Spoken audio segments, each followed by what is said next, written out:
while I think of other. Oh, we only have one patron. Damn it! Hi Twitch, we're back. Sorry about that. I had my audio settings incorrect, so you guys couldn't hear us, but now you can. Let me just make sure that this is working, and then we'll get started. There you go, Winnie. You can climb up now. My fat cat needs a step stool to get onto the couch. All right. Are we all ready to go? Let's sync up, obviously. Duh. Everybody's recording? Yep. Yes, I am. I don't know about everybody. Let me start the Twitch recording or the Zoom recording. Okay. Phantom, you're a little dark. Do you have like a light or something you can turn on? No, that's his thing, Justin. Don't you know? That's his name. It's Phantom. Uh-huh. It's fine if you don't have a lamp or anything. No big deal. Okay, let's sync I do have another webcam I could try, but I don't know if that would work all that well.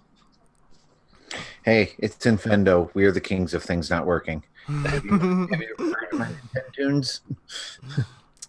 All right, let's sync up in 3, 2, 1. All right, Phantom, where you at? 10:33. Okay. Right, Justin? 9:05. Perfect. Eugene is here. And then we're ready to go. All right, Twitch. I hope you're ready, because ready or not, we're getting started. And away we go. A producer's like a director who doesn't have to get out of his chair. You want to be a producer? Head on over to patreon.com/Infendo Radio for $20 a month. Put that on your resume. So connected to the world of Nintendo, even Link knows where to find us. Infendo Radio is now on. I don't get that. Hello, everybody, and welcome to Infendo Radio. It is that time again. It is Wednesday night. We are recording live. This week we have a special guest, so we're going to start with him. How are you doing tonight, Phantom? I'm doing pretty good. I'm still getting used to, like I said, seeing myself on Twitch while seeing myself here. It's kind of weirding me out. You're no stranger to Infendo Radio. You're a veteran of the podcast at this point, so we're happy to have you back. I'm not famous enough to be one of you guys. Oh God, don't call me famous. If we're famous, then I'm scared. Speaking of famous, how are you doing tonight, Winnie? I mean, Justin. Yeah, I was gonna say we got two special guests right now until this one gets annoyed and leaves me. Yeah, I'm doing okay. I got a little bit of extra sleep this morning. I haven't been sleeping much lately, but I wanted to make sure that I was awake enough for the show tonight. So I got a little extra sleep and I got a little extra coffee. Nice. And part of my mug has disappeared. Well, everybody can use both, in my opinion. Actually, I don't know. I think Phantom's on the anti-coffee train, if I remember correctly. Energy drink, all the way. Okay, yeah.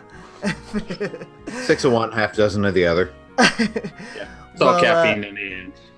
Well, speaking of Phantom, now that we're here at the top of the show, we've got some producer shout-outs, and Phantom is one of them. So thank you for being a producer, Phantom. I can tell you that right here live. But we also have 3 other producers. That's Andrew Searson, the Brianosaurus, and the Sky Pharaoh. So thank you all for being producers of this show. We are going to take a little break, and then we're going to be right back.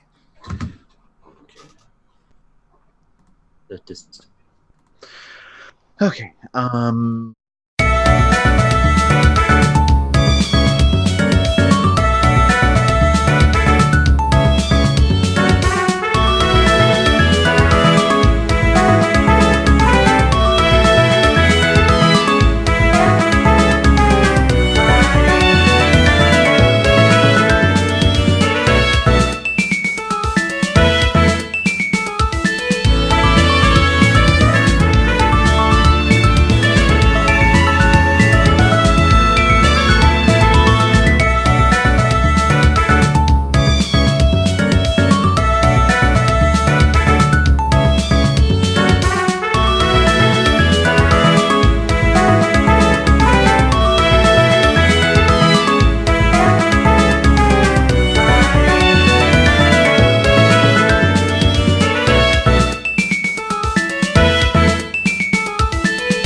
Hello, Twitch. We're back. Thanks for sticking around.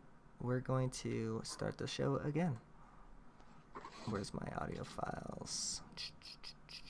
Right here. Honey, where's my pants? Here comes Steve. Wait, you're wearing pants? You've heard the amazing produce show we have.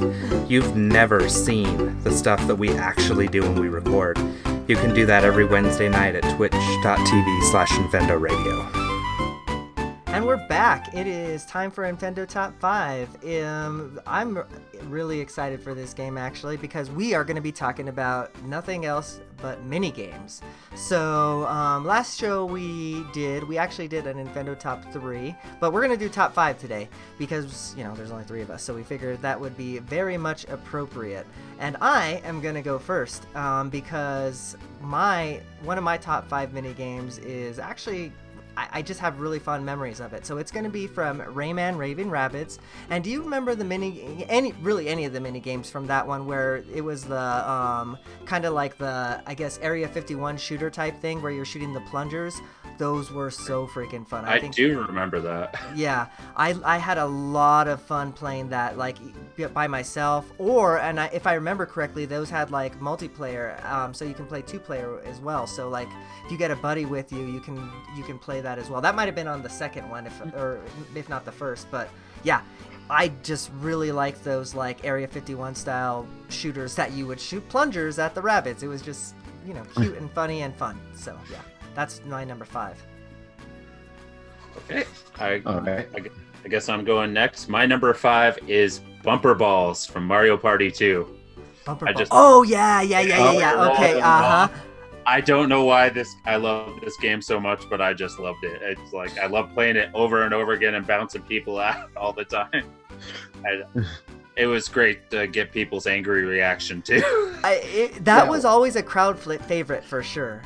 Yeah, well, because everybody, because the controls were always were like just bad enough that you felt out of control, but not so bad that you felt like the game was like screwing you over. Like you could run in the direction you wanted to, but it could end in disaster. So, could be either or. Either way, no matter who wins, everyone else is angry. That's Mario Party in a nutshell, really. You're absolutely not wrong, especially after your girlfriend or wife or somebody else is in last place, and then they get all the stars at the very end, and they end up winning, and they inevitably rub it in your face. Okay, so off topic, but there's only 3 of us, so I have time to tangent a little bit. I was playing Mario Party on the Wii with a couple of friends, and I've rarely played an actual 4-player Mario Party. It's usually 3 players and a computer. So of course everybody games against the computer. So we were towards the end. It was like the last mini game of the game, and I think I was set to win, and the computer was in last place. Well, one of my friends who was on my team in the minigame, and I don't remember what the minigame was, but I had done something. We had been against each other in the previous game, or I'd done something on the board that screwed him, so he was getting his revenge in the minigame by sabotaging our team. Right. And as a result, not only did I not win, the computer won. Beat all of us because he decided to exact his revenge on me and screwed us all over. And I got so mad, I took the Wii remote and wailed it across the room and hit him square in the forehead with it. That's good aim. Yeah, we weren't friends for a whole lot longer, but that's an entirely different story. Or maybe it's part of the same story. Who knows? Well, it is. That does happen occasionally.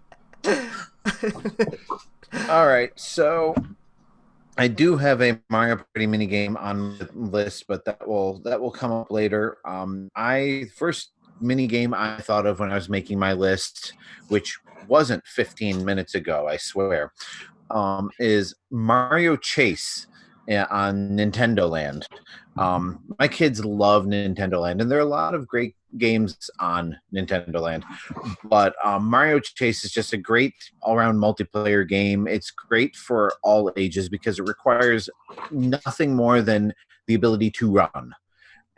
but there's so much strategy with the different, with all the different levels and the things you can hide behind. My favorite thing to do is just to find a wall, hide behind it, and not move, and just like kind of fiddle the controller a little bit so it looks like I'm moving around out of the corner of their eyes, but I'm really just kind of standing in one place and waiting to find me. Another thing that's always fun is running over the bridges that disappear and leave the person chasing the mud, and running up the spiral hill, and and then dropping down. And that game that was just so fun. I totally forgot about that one. And then if I remember correctly, did that use the camera as well? Gamepad? I don't know whether that was one of the ones where you could see your friend's reaction or see somebody's. I know that there were a few of them where you could actually see the gamepad on the screen, but I don't know if that was one of them because we don't usually use it because it's a stupid feature. No, I thought that was I thought it was kind of cool. The camera's almost never pointed at the face. You're just looking partway up the that's true. Ceiling. So but that's all that's part of the fun of it, to see somebody like with a dumb look on their face going. I get enough of that once a week with you guys. Fair enough. No, that's a great that I should have put that on my list. I freaking love that game. Oh, this is not the end of Nintendo Land for me. Fair enough. Well, I guess that brings me up next then, don't it? Yep. All right, well, I'm going to take next, and I'm going to take a game that was on a Nintendo system. However, I didn't personally play this minigame on a Nintendo system, but I guess that doesn't necessarily make it any better or worse. Anyways, this game came from Mortal Kombat Armageddon, and it was the cart little minigame things. Oh my god, I have to take one of mine off because you reminded me of something. I remember I was actually looking for inspiration. I saw that on the list. I'm like, they had a cart game in Mortal Kombat? Yeah, it was so cool. Hilarious. It was so cool. We honestly ended up playing that way more than the actual game because Mortal Kombat Armageddon was like a mediocre Mortal Kombat game. But that mode was freaking awesome. Yeah, I mean, it was cool having everybody in one game. And, I didn't hate the 3D fighting engine. I definitely was happier when they brought it back to the 2D plane, but the fatalities were just like, you could pull off some funny things with the build your own fatality thing, but most of the time you just button mash and you might like rip off an arm and then punch them in the face, and then that's it. So it was really kind of a mixed bag. Yeah. No, yeah, and you're right. Like there was definitely a novelty to finally see all of your favorite fighters in 3D for the first time, because there was a lot of fighters that hadn't made it into a 3D fighter at that point. NetherRealm, how about you release Mortal Kombat Trilogy on the Switch? I would totally buy that. Oh my god. Everybody hates Mortal Kombat Trilogy though, so I don't know why. I don't think they would. I'd buy it. I love Mortal Kombat Trilogy. It's my favorite. I'm a Mortal Kombat guy as far as I'm not a huge fighting game guy, but as far as fighting games go, I'll buy Mortal Kombat. Well, and especially since now they can actually have everything in it because you don't have to deal with the CD-ROM load times or 64's tiny cartridge space. Yeah, exactly. No, yeah, give me Mortal Kombat any day. Like, if remember back in the day, it was the Street Fighter Mortal Kombat. It was always Mortal Kombat for me. Always, Don't make me hold back for 2 seconds to do a special move. Just give me, a couple directions and a button. That's all I need. Yeah, and then let me mash buttons sometimes to maybe pull off a cool combo, and then you make it look cool. I don't want to make it look cool. I just want it to look cool. I'd always spam like teleport moves with Scorpion and stuff. Yeah. Oh yeah, it was always fun with Raiden to do. Like, I got back in. We're going long on this one, but back in like junior high, there was the local pizzeria had a Mortal Kombat 2 machine, and I learned the trick of if you flip the joystick with your hand, you could do like Raiden's teleport, or the teleport moves. Just flick it down and it springs back. So I would just uppercut, uppercut. And one of the guys at the pizza place gave me the nickname Flipper, which I actually stuck with for about 10 years after that. I don't know if you know this, but Arcade 1-Up actually has a Mortal Kombat Trilogy machine. There's a machine for Mortal Kombat Trilogy? Yeah, it's like a mini arcade machine. if you've looked it up. I think it's trilogy. I know it's at least 1 and 2. Oh yeah. Oh, I know what you're talking about. Yeah. There's the arcade 1-Up or whatever produced like it's basically like a half-size arcade unit, and it has multiple arcade, but it has like a fight stick and everything. It doesn't have trilogy, but it has 1, 2, and 3 separately, like 1, 2, and Ultimate 3, I think. Mm-hmm. They also have one with I think Street Fighter Championship Edition and Super Street Fighter 2, and I don't know. There's 3 editions of Street Fighter on there. That's all I know. Yeah, I would love to have one of those. I have no space for it. Anyway, Phantom, what's your next favorite minigame before we get weeds here? Okay. My next minigame is Blitzball on Final Fantasy X. No comments? Blitzball, you've never played Final Fantasy X? I know it was just I know Griff Ball. Is that the same thing? Griff Ball? No, I don't think so. It's Blitzball. It would take place in an underwater arena where everything's underwater. You had like special moves and stuff. It was kind of soccer-ish, but it was in Final Fantasy X. It was a mini game in there, and it was a blast to play, man. Yeah, I mean, I've heard of it. I vaguely remember Blitzball. I thought it was really cool that actually, I think it was starting Final Fantasy VII. They started putting those different weird, quirky mini games in the Final Fantasies. So that is something that I appreciate. What was in 7? They had the Fort Condor tower defense game, or like real-time strategy game.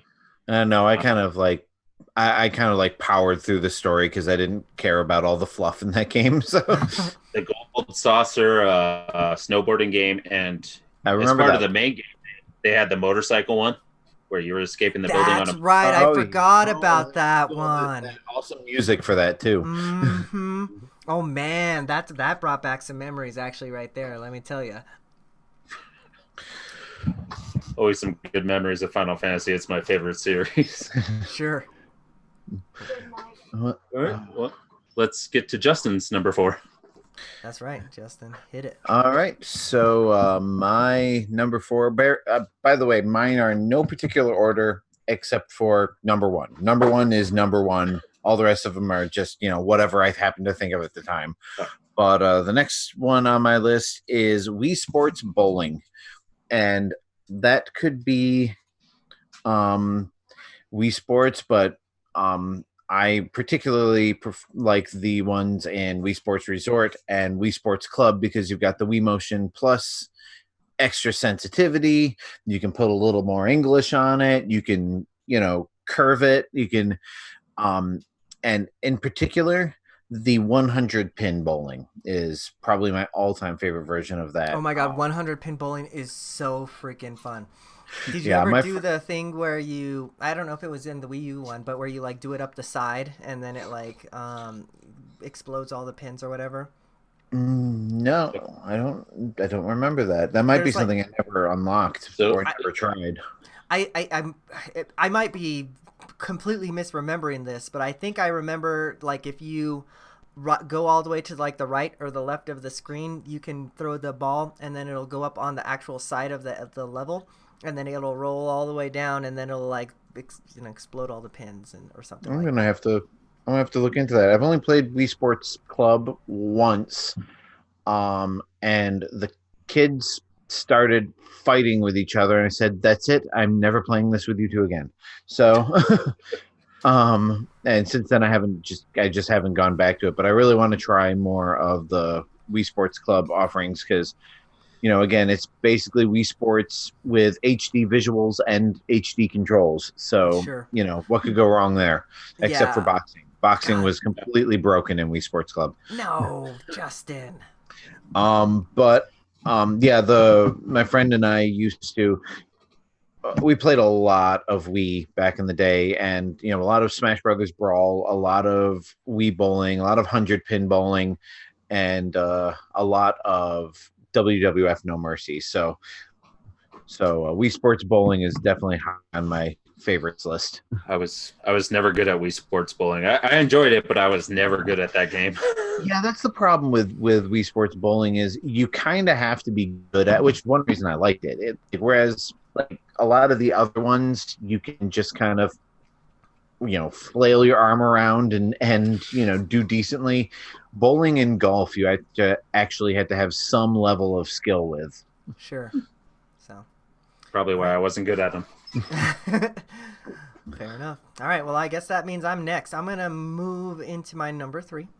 I'm gonna alter my list a little bit. I was gonna put this at number 2, but you went into the Wii Sports realm, so I'm gonna go there too. My number 3 is Wii Sports Golf. That is the best version of golf I think ever. Like, it's so simple, but it's so effective, and it just works. It's so fun. Have you ever played Mario Golf for anything? Golf Story. But like, Story. Which is basically Mario Golf minus Mario. Okay, but hear me out here. Yes, but the ability at the time was so novel to be able to like, and then the golf ball goes, and you can actually you can purposefully hook and slice your shot if you got good at it, by twisting your wrist. And it wasn't like the most precise. It got better with the Wii Sports Plus version of it, but yeah, but it was so great at the time when the Wii first came out. Like, come on, tell me in 2006 that wasn't like the coolest freaking thing.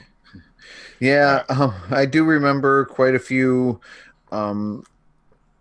afternoons alone in apartments in Florida with the air conditioner on and playing naked Wii golf. Yeah, man. Like, it was just cool. Was I the only one that heard that?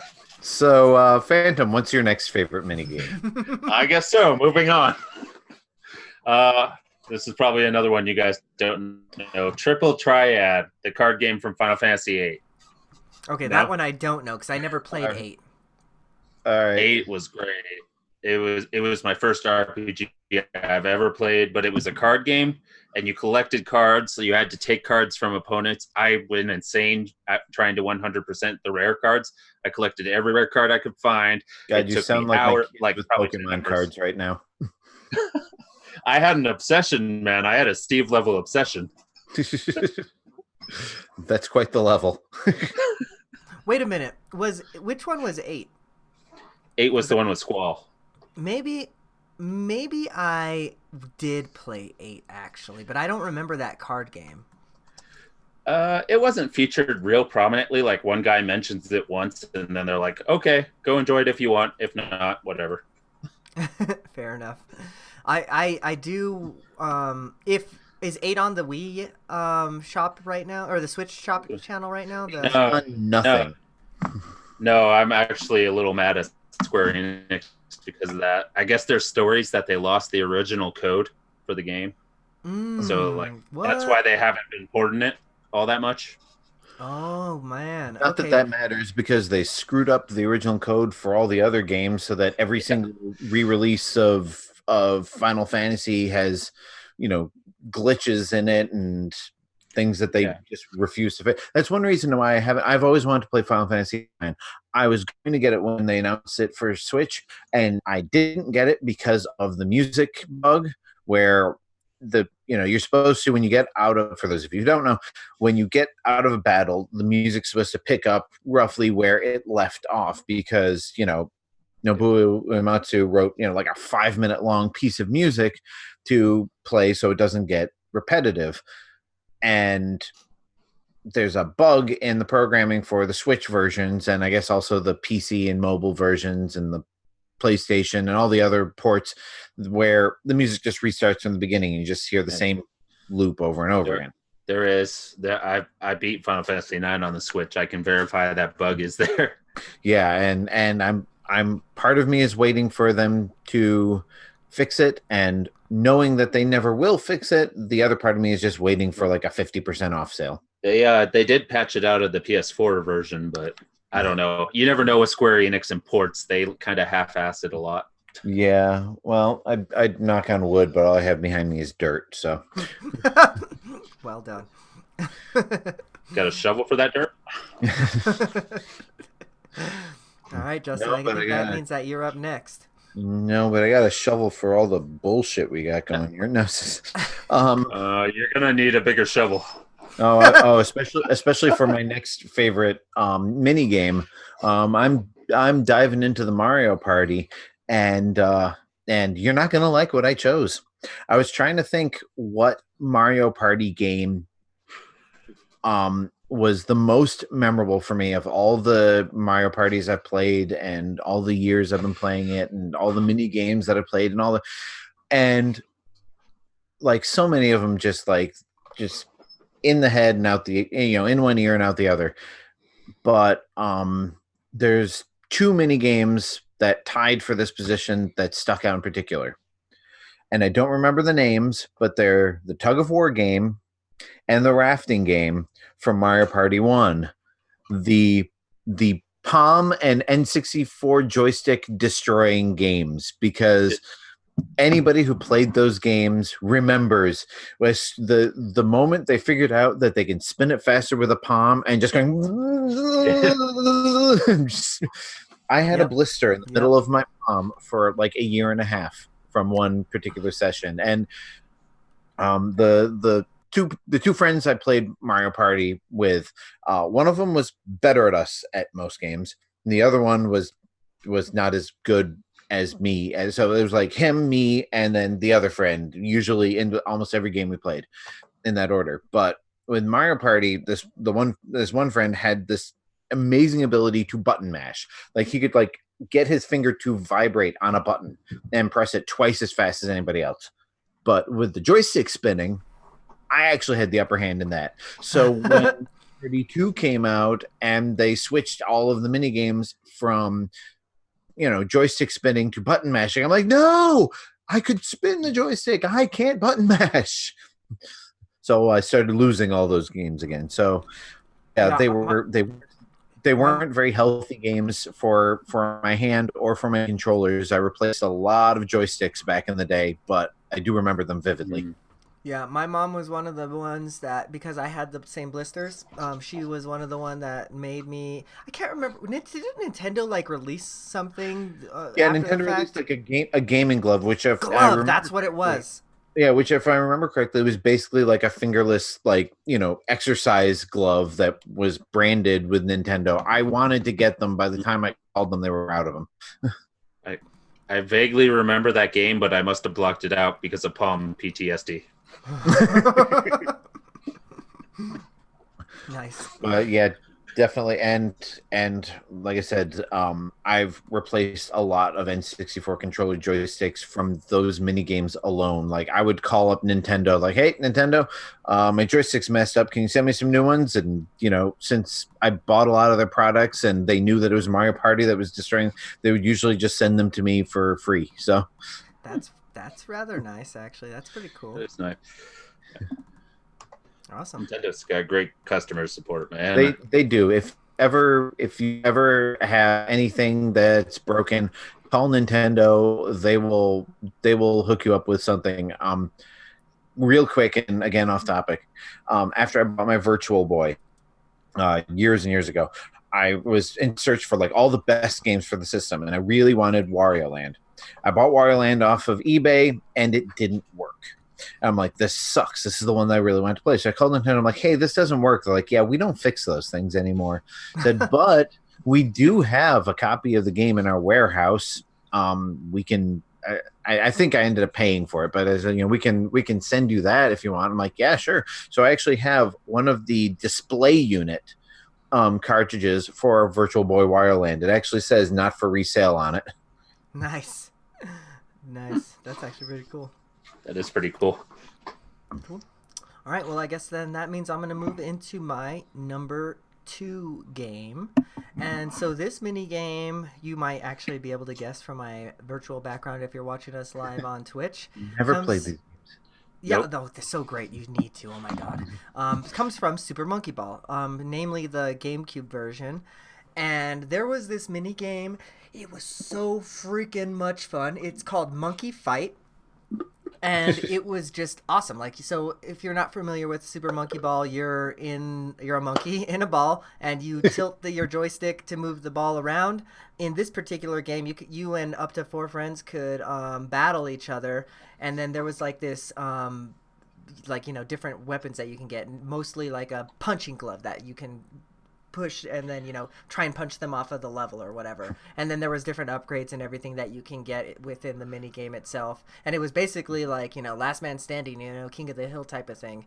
Oh my god, so much fun with those types of mini games. There was a lot of mini games in Super Monkey Ball, but I vividly remember Monkey Fight being among the best. So yeah, I know that I don't know if you, Phantom or Justin, have heard of it before or have played it, but man, it's a lot of fun. I've heard of the series. I've never played any of them, and I've never heard of this particular minigame. I miss turn of the century Sega.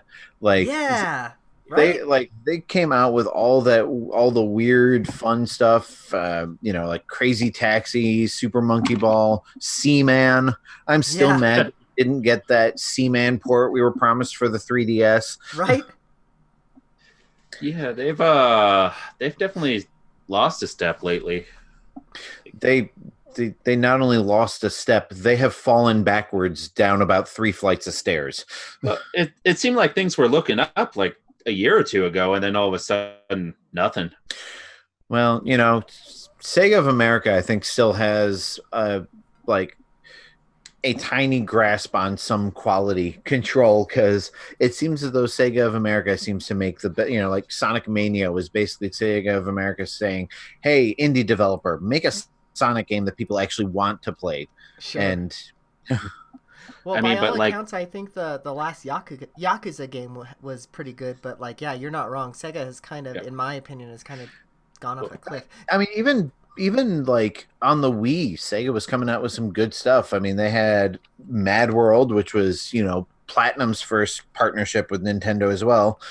And they had The Conduit, which admittedly wasn't a great game, but it was very ambitious and wasn't bad by any stretch. Yeah. Then they make bad financial decisions, like they have the Yakuza series. I played 1 and 2. They're great games. They have Persona 4 or 5. Where are those being ported to other systems? Sure. Well, they also make other bad financial decisions, like Sonic, like in general, like Sonic, everything that they have done with Sonic. I'm not a Sonic hater, but look at what they've done to the poor thing. Like if that was a dog, you'd bring it out in the backyard and put it out of its misery by now. Oh God, I'm sure Steve and Lucas are screaming at us somewhere about some Sonic game somewhere. I didn't hate the Dreamcast ones either, but it seemed like ever since they haven't been designing them for their system, they've been bad. Which is why I hope Nintendo never stops making systems, because I feel like the same thing would happen to them. Like the Dreamcast was the first Sega system I ever owned, and I loved it. And I was very sad to see it die early, because like the Dreamcast was where all the original games were. Like that was where all of the off-the-wall gaming ideas went to. And with the death of Dreamcast went pretty much the death of originality, except for, Nintendo, but took Nintendo years to get a grasp on the industry again. Right. Yep. Cool. All right, Justin, or I guess actually Phantom, you're probably next, aren't you? Why don't you give us your number 2? My number 2, I know one of you is going to know this. It's Poker from Red Dead Redemption. Oh! I love that too. You're probably thinking of Justin, but that was my favorite thing to do in the original Red Dead Redemption. Oh yeah, it's the sad part is there are so many more better streamlined poker games out there that you can play, but there's just something about about just going to the table and cleaning everybody out. Of course I had the gambler's outfit, so I'd be able to slip a card in my sleeve while dealing, and then swap it out whenever it helped me. Oh yeah, I think I cleared out every table in that game. Like I was obsessed with that mini game. It took a while because there were a couple of hands like I'd be way down. I'd have to fight my way back up into clearing the table out. My only complaint about it is, of course, because that's what was popular at the time, and still pretty much was popular. Is it was always Texas Hold'em, and I'm sorry, I'm a 5 card draw player. Like that's real poker to me, and I was always disappointed that you couldn't play a game of 5 card draw, because let's face it, realistically, that's what it would have been in the Old West. But yeah, I spent a lot more. Hell, Red Dead Redemption 2, I've probably spent a couple of hours playing poker, just like, oh, I don't feel like doing a mission right now. Oh, I don't want to go out into the field and die for no stupid reason. I'm just going to sit down at this table and play poker. I did too, but for some reason I didn't feel the same compulsion in 2 that I did in 1. That's kind of how I feel about the game in general, but that's it. Yeah. Completely different conversation. Might just be that open world games have just been done to death, and now it's like, oh look, another open world game. You know what I think it is for me? I don't like the character. I liked John Marsden. Like he was an interesting character. I liked his story arc. I liked his dialogue, and like he was just kind of a fun character to play as. I don't feel that way with, I can't even remember his name. Arthur Brown, I think. Arthur something or other. I couldn't even remember Brown, whether Arthur's his first or second name, but first. Yeah, like I do love the game, and every time I start playing it, I get hooked on it again. But then I stop playing it, and I don't feel like I miss it like I did the first one. It had some great moments. I got through it in like the first week, but I'm like, I never felt tempted to like explore the world the way I did in the first one. Yeah, I think it's just too big. I think that's another part of it. Like that might be it. Anywho, yes, poker. Lots of hours playing poker and cheating at poker, especially in Blackwater, where you really make the big money. Yeah. I don't think I ever played at a poker table in Blackwater.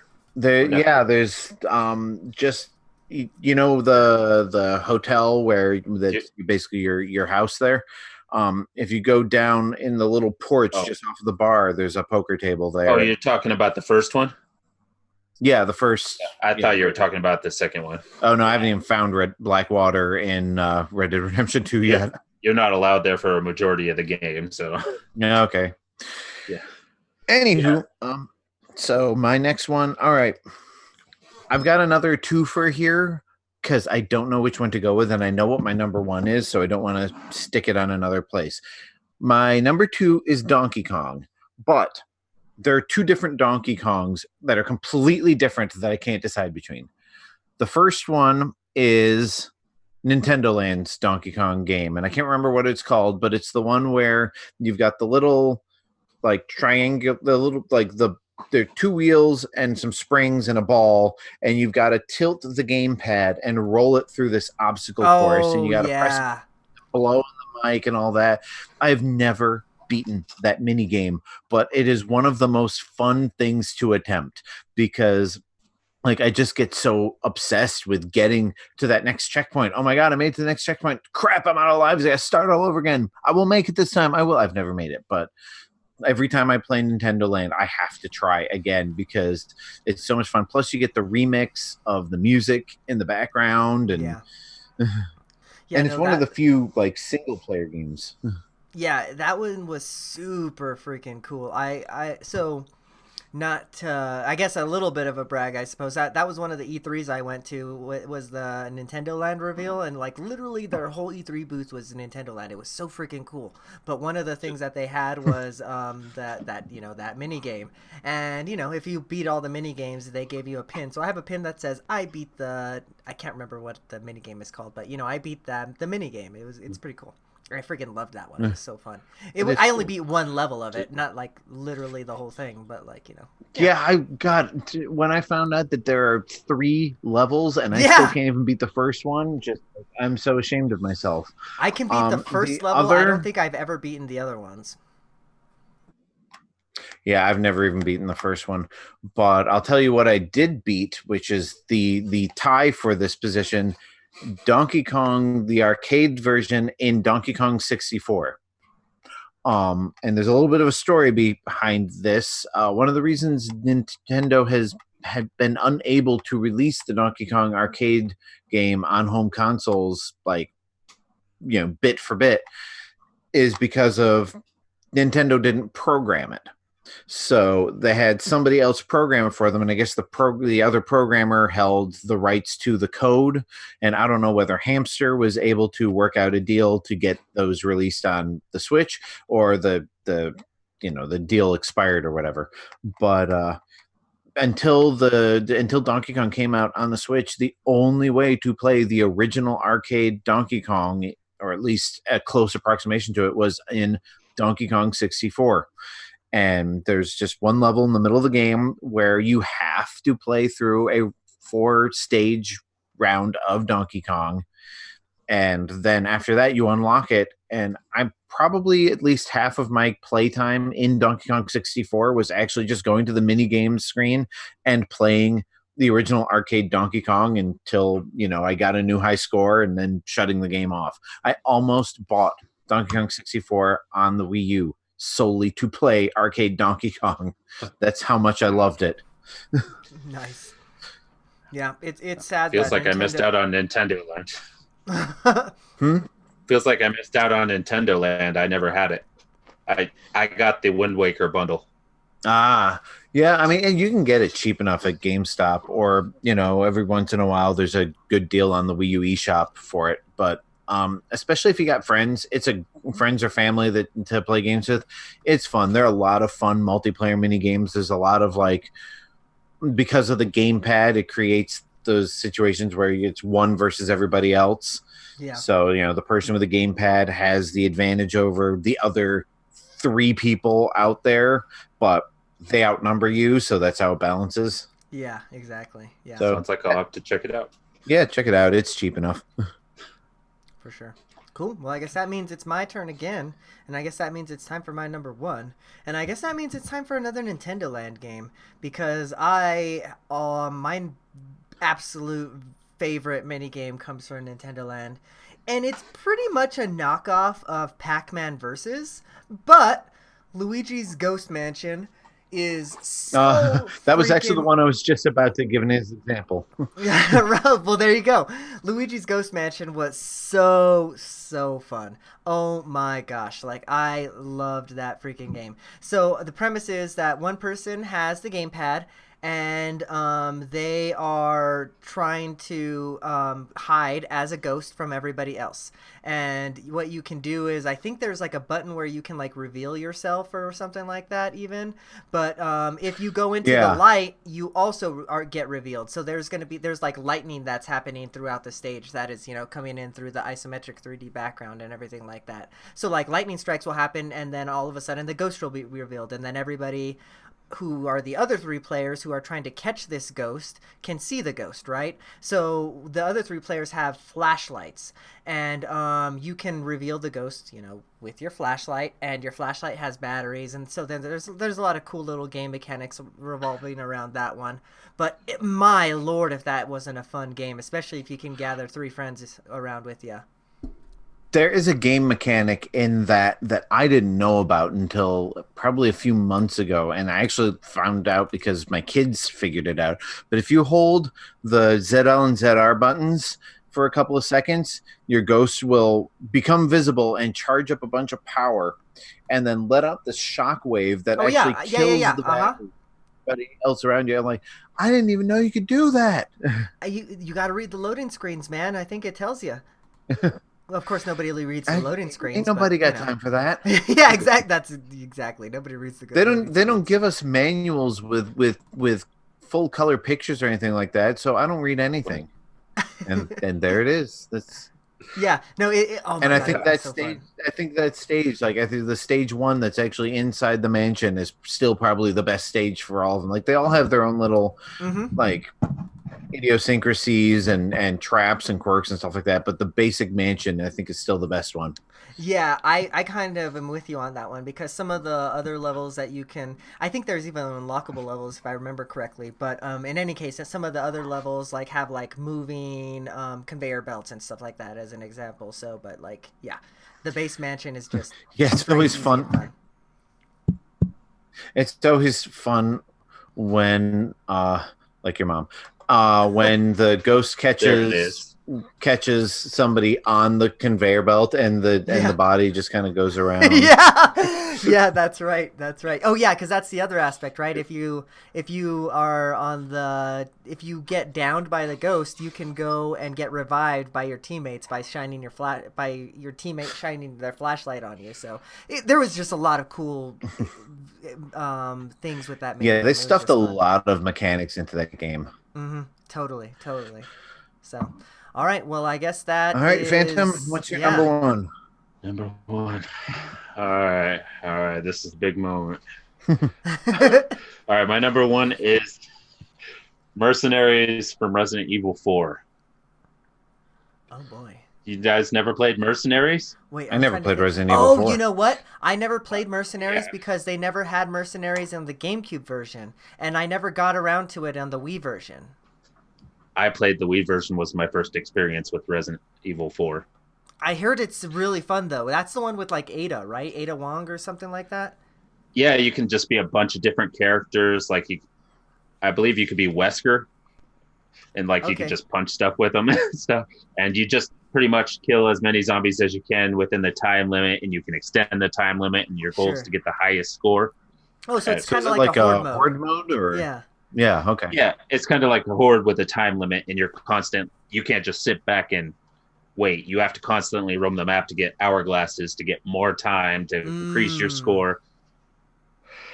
Interesting. I'm going to have to check that one out because I think I have Resident Evil 4 on every platform imaginable. I even have it on my freaking Xbox One if I remember correctly. So I'm sure that it has. I had it on my iPhone years ago. What? There's an iPhone? You had that on the iPhone? Don't lie. There was an iPhone. It was like a tap-based shooter. Weird. It's about the only version of. I'll be honest. The only Resident Evil games I have ever played are that. I played one level of Resident Evil 5 years ago in co-op. And then there was the first one I ever played was actually the GameCube remake of the first one. And then years later, I played the original PlayStation version. Oh, and I played the Game Boy Color beta. So just because that had to be experienced. See, I never played any of the original trilogy because I'm a wimp. I didn't play it till it got more action-based. Like I'm not good with you putting me in situations I can't fight back, but you give me a scary situation where I have a gun. Yeah, I loved the atmosphere and like the scariness of it, but I hated the whole the managing your inventory and all that. Like I was always scared that I'd eventually run out of bullets and just not be able to beat the game. And I couldn't stand the idea of just being stuck in this situation where, oh, well, there goes 10 hours down the drain. Guess I got to start all over again. Yeah, they kind of corrected that in 4 and 5, and then they went downhill with 6. All right. Well, I guess it's time for me to finish up the list. This wasn't even on my list, but Eugene said something earlier that reminded me of it, and this is probably my all-time favorite mini game, so that's why I saved it for last. It is also from a Mortal Kombat game. It is from Mortal Kombat Deception, and it is chess combat. And I have been on Twitter begging Ed Boon to bring back chess combat or just release it as a standalone game or something like that. Because, all right, so chess combat is not exactly chess. It's very chess inspired. You've got your pawn-like characters that have their limited movements, and then you've got things like kings and queens and stuff like that.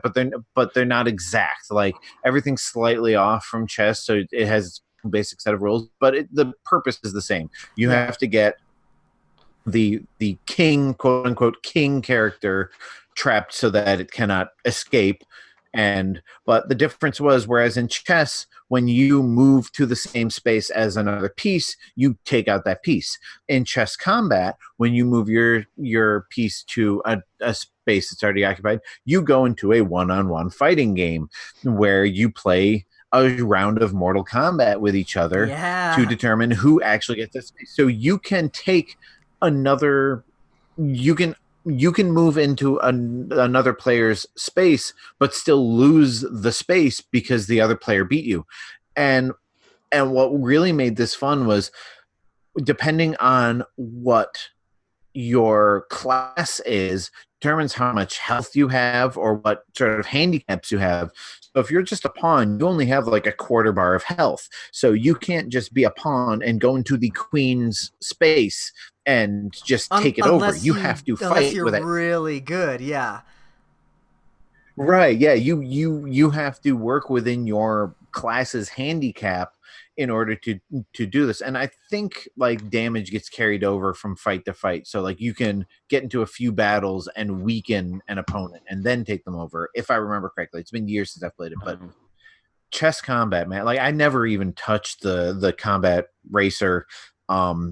But chess combat was one that I would go back to again and again. And in fact, I kind of want to boot up my Xbox now and play some chess combat. It's not as much fun single player. Like you really need the 2-player experience, but yeah, definitely. But Ed Boon, if you're listening, and I know you are, bring us chess combat. Put it on Mortal Kombat 11 or release it standalone on the eShop. I don't care. Just bring it back because it was awesome. Imagine chess combat with Mortal Kombat mechanics from like either 1, 2, or 3. Like, give it me any of those. That would be so cool. Also, maybe not put microtransactions in it. Yeah, that too. Right. Say give me chess combat with the fighting system of Mortal Kombat 9, 10, or 11. Like that's basically the next generation of 1, 2, and 3. So, sure. I mean, either way, like I just want it. I want it. I want to play chess combat in a modern setting. Just give it to me. That's what I want. I actually remember that game. It was a fun concept. Yeah, like it was one of the like they were really experimenting with some off the walls. That was also the first Mortal Kombat game to actually have a full like single player adventure campaign. You know, it had the conquest mode. What game was this again? Mortal Kombat Deception. Oh yeah, I played Deception. Yeah, and it had the conquest mode where it's basically like a third-person adventure game where you basically did like quests for characters and you explored all different worlds in the Mortal Kombat universe, like 3D. You know, 3D. It was like a Zelda game or something like that, but you know, with Mortal Kombat mechanics because you know why not? It's Mortal Kombat. I remember all of that, man. Picked to the one Mortal Kombat game I played recently. Yeah, right. And then we got Mortal Kombat Armageddon. Armageddon was we're going to throw everything at you, but half-ass it. Yeah, right. Cool. All right. Of course, I guess Mortal that Kombat brings Deception us is to the also end the one of where our Sub-Zero Infendo looked like the Top Shredder. 5. It is time to get out of this section. Thank you, everybody who is listening in. If you want to give us your list, if you have your top 5 mini games, go ahead and tweet at us, or even better, join our Discord and tell us show us your list there. All right. Well, we're going to take a little break, and we will be right back.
Twitch, it's time. It's time for 20 questions. Not question block, but it's still a question section, so we're going to use the question block. Justin, are you ready to take us away? Use the question block. I've got my Swanky's bonus bonanza going on over here. Maybe I'll switch it up. And Hi, Kitty. That's a cat. That is definitely a cat. Hi, Kitty. All right, so let me... Oh, shoot. Did I put... Oh, yeah, I must have. Cat, what do you want? Hi, Kitty. Meow. Hey, you're going to need to feed the cat. Fat kitty. Right? Fat kitty. God. Kitty! Mom, Kitty's being a dildo. It's this little piece of shit right here. Man. Say hi to Yoshi. Hey, rat man, cheesy pips. Yoshi Hi, does Kitty. not look happy. He doesn't does like to not be on look camera. happy about this situation. No, Doesn't like to be on camera. that cat looks like I did this morning. All right, you I guys look ready to dead. jump back into the show? I guess. All right, let's do it. I'm going to play the bumper music, and we are going to get started. Oh, wait. Here at Hold on. Infendo Radio, we've got games. That's you, Justin. Justin, I am going to Yes. let Yes, it you just bring us in after the music. Is that cool? Okay. So I'll give you the thumbs up and all that fun stuff, so. Oh my god, hold on. My cat is now playing with my green screen. Let me kick the animals out of the room. At least he's not climbing it. Mine did that once. That's why I'm a dog person. Oh, yeah, because dogs never destroy anything. Nope. No, never. Animals. I think Lord Eugene, who has Almighty, both dogs where's and my cats, can headphones? attest to the fact that neither one is better than the other. I don't know, Okay. man. The second something purrs and says it's happy to see me and then bites me a second later. That's Bagheera. Yeah. That's my Bagheera. All right, for realsies this time, I apologize. Here we go. Here at Infendo Radio, we've got game. If you'd like to give us suggestions for our games, go to patreon.com/Infendo Radio and pledge the $2 level. All right, welcome back to, what is this show called? Infendo Radio. I have a headache for some reason, and you're just gonna have to watch the Twitch screen. Snurfish. Hello and welcome back to Infendo Radio. A wild side duck uses confusion. It's super effective. I hate having to edit my own outtakes. All right, let's try this again. Welcome back to Infendo Radio. We've got a game for you.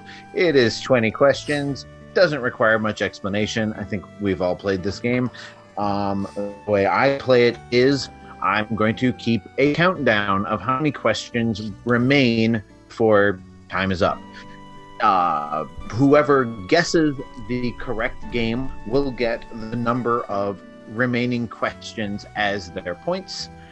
If nobody gets it, I get 10 points. And, so y'all have to both work together to beat me, but also stab each other in the back to win. So, Oh, I'm good at that. so, Four Swords Adventures rules. Or Mario Party for that matter. Anywho, we have one Patreon suggestion, so we may as well get that one out of the way now. I'm admittedly going to be winging this one because I couldn't think of enough games before the show to be ready to go. So be prepared for me to have to go, hang on, let me think of the next one.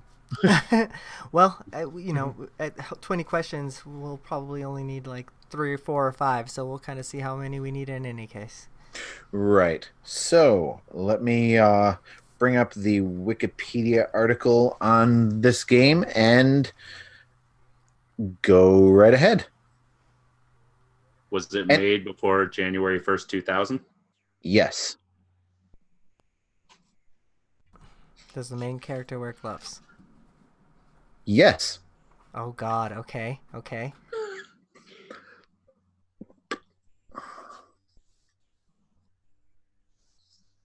think it's your turn, Steve.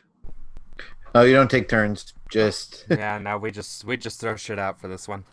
Oh, good. I'm already swearing. But I was gonna say you've been on recording for 2 minutes, Steve. 2 minutes.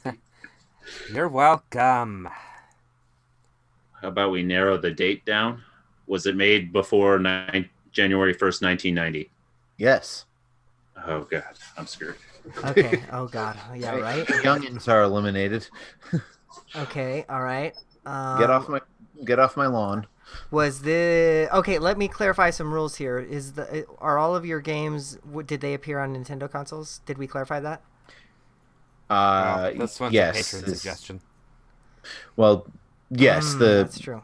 The rule I'm pretty sure is, unless specified otherwise, is always Nintendo consoles. Okay. So was this game released on the NES? 1990. That. Yes. Okay. It's an arcade game. Yes, with an asterisk. Mm-hmm. To Eugene's question, Phantom, what was yours? Oh, I was just saying. Oh, you're just thinking a aloud. That wasn't a question. That Okay. was a statement. Yeah. It was an arcade game that also happened to appear on Nintendo. Is what I'm hearing. But Right, but it was probably different. That's why it's an asterisk. Like they did that sometimes. Mm-hmm. So you guys, 16 questions remaining. Does the villain wear pants? No. And if that becomes a meme, Okay, I'm well, going that to hurt eliminates you. that guess. Right? What the heck is that, Steve? Hey, that eliminated a guess for me. That did. And what did you say? What did you eliminate? Eugene, I can think of a game where the main character wears gloves that's older than 1990. I can where too. the main villain does not wear pants. I can too. Okay. Thank you, Phantom. This is why I had you fill in for me, because we're on the same wavelength. I hope it's the same game then. I certainly hope so. I can't think of any others. Is the main villain hairy, like hair covering his body? Wait, Justin, stop.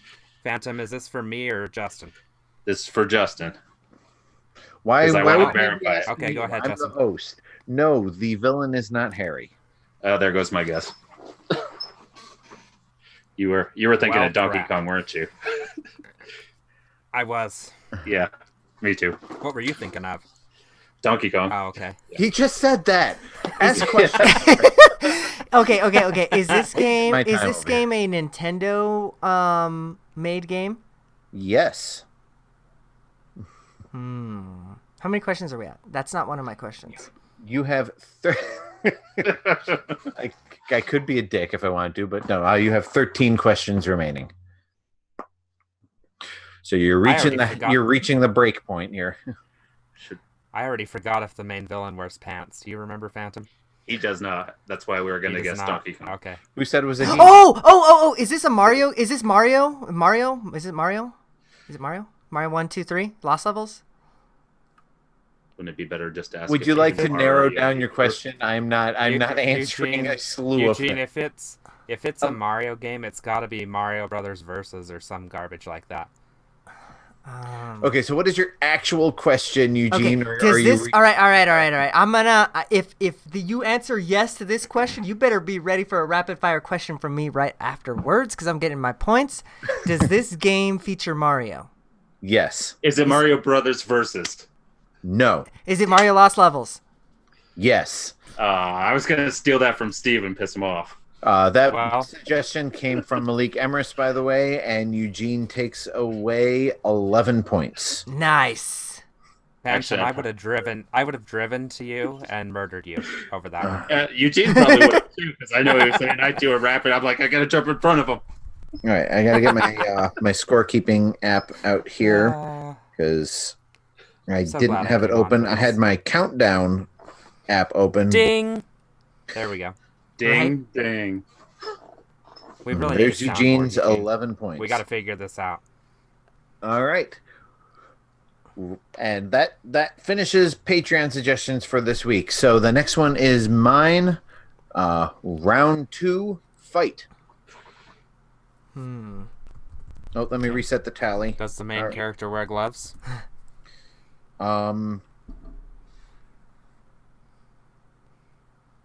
Not applicable, so I won't count that. Do you guys want to narrow down the date again? Okay, does the main villain wear pants? God, apparently not. I'm making this a thing. Also not applicable, and I'm counting that. So 19 questions remaining. I will use my Okay, questions so to no. narrow down the date. Was it before January 1st, 2000? No. Older, Okay. newer game. It was it after January 1st, 2010? I haven't He hates finished these questions. bringing. No, it was not after 2000. Okay, so we have a decade. Yeah, that's really helpful to me. Yes. Yeah. No, that's a smart way to do it. Okay. All right. Gee golly. So it was in the 2000s. So it was probably a GameCube game, or it very well could be a Wii game if it was in the last half. Or a late handheld. 64 game. Yeah, that's true. Ooh, yeah, because I know Majora's Mask, I think, came out in 2000. I know a question to eliminate a few systems. Okay. Was this game on a disc? Good call. Yes. Yes, there we go. GameCube or Wii? Okay, GameCube or Wii. How can we narrow it down? Hang on a second. I'm getting some mixed information here. I just want to make sure that I'm giving you the correct information. All right. Yes. All right. Continue. No, do not change any of the information that you have committed to memory or paper or notepad or whatever. Everything that I've told you is correct. It is a game released in the 2000s. It is disc-based, and the attire of the main characters is not applicable. Okay. All right. I'm gonna Attire try or and lack get thereof. I'm gonna I don't try like and that. get a question that is gonna get us handheld or console or both. But what kind of question can we ask that's gonna Eugene. get us? Wait. What? Wouldn't that What be disc-based? handheld has a disc? Oh yeah. Okay. Yeah. No. Duh. Only PlayStation. Do we want to just Well, I do we was want to gonna find say, out if if we're- it's GameCube I mean, or I Wii then? guess you could count the PSP Mini. Yeah. I'd count the PSP, but we're doing Nintendo systems. So. Do we want to figure out if it's Wii or GameCube then at this point? Yeah. Sure. Okay. All right, Okay. Justin, is it GameCube? Yes. Okay. I'm out. I don't know jack about the GameCube. I actually have a fairly good shot at this. I know the GameCube library pretty well. Oh, likewise. Okay. Did this game feature any multiplayer? Yes. You're down to 15 questions. Yep. Did I can't figure out a way. How do I narrow this down? Did he wear pants? No. GameCube game. I've got a game in mind. I need to but think of a question where I can narrow this down. Oh hell, I'm just gonna say it. Is it Kirby's Air Ride? No. Is it custom Robo? No. Oh. Was this game made by Nintendo? No. Okay, so it's a third-party game on the GameCube. 12 questions remaining. Where you didn't know if the character was male or female, right? And We're the sure. main character. Or did you say no gloves? I said no. It just- I said whether the main character wore gloves or the villain wore pants was not applicable. I have no answer for that. Okay, is that just because you don't know, or it's just like one of those weird situations? I do know the answer, but the answer has no relevance. What? All right, let me rephrase that because that was kind of confusing. We're gonna kill you when we figure this out. All right, you cannot see the main protagonist or antagonist if such a thing. Okay. They are not visible enough to determine what they are wearing, if anything. So basically, you're like a ship or something like that. Like maybe you're like playing like Galaga type of game, or like Ikaruga or something like that. Yeah. Well, it can't be Star Fox because we know that those characters wear gloves and pants. And you could see them. And robotic legs. Okay, maybe we want to narrow down genre then, because we know it's a multiplayer game. Is this game a racing game? Yes. Is this? You said it wasn't made by Nintendo. All right, there goes that answer. Is this game made by Midway?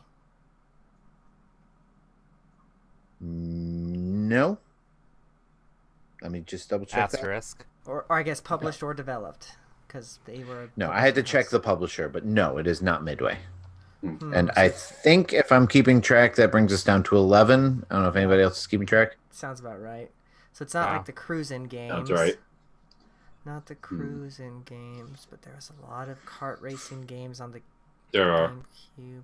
Oh, cruising was N64 anyways, though. Maybe that was a dumb question, because Midway is kind of on their way out in the GameCube era. Gosh, I have nothing here. Okay, since this is a racing game, was this a racing game that included, like, items like a la Mario Kart? No. Okay, so it's like just a straight racing game. And we are at the break point. If somebody Should- gets it now, they will steal my 10 points.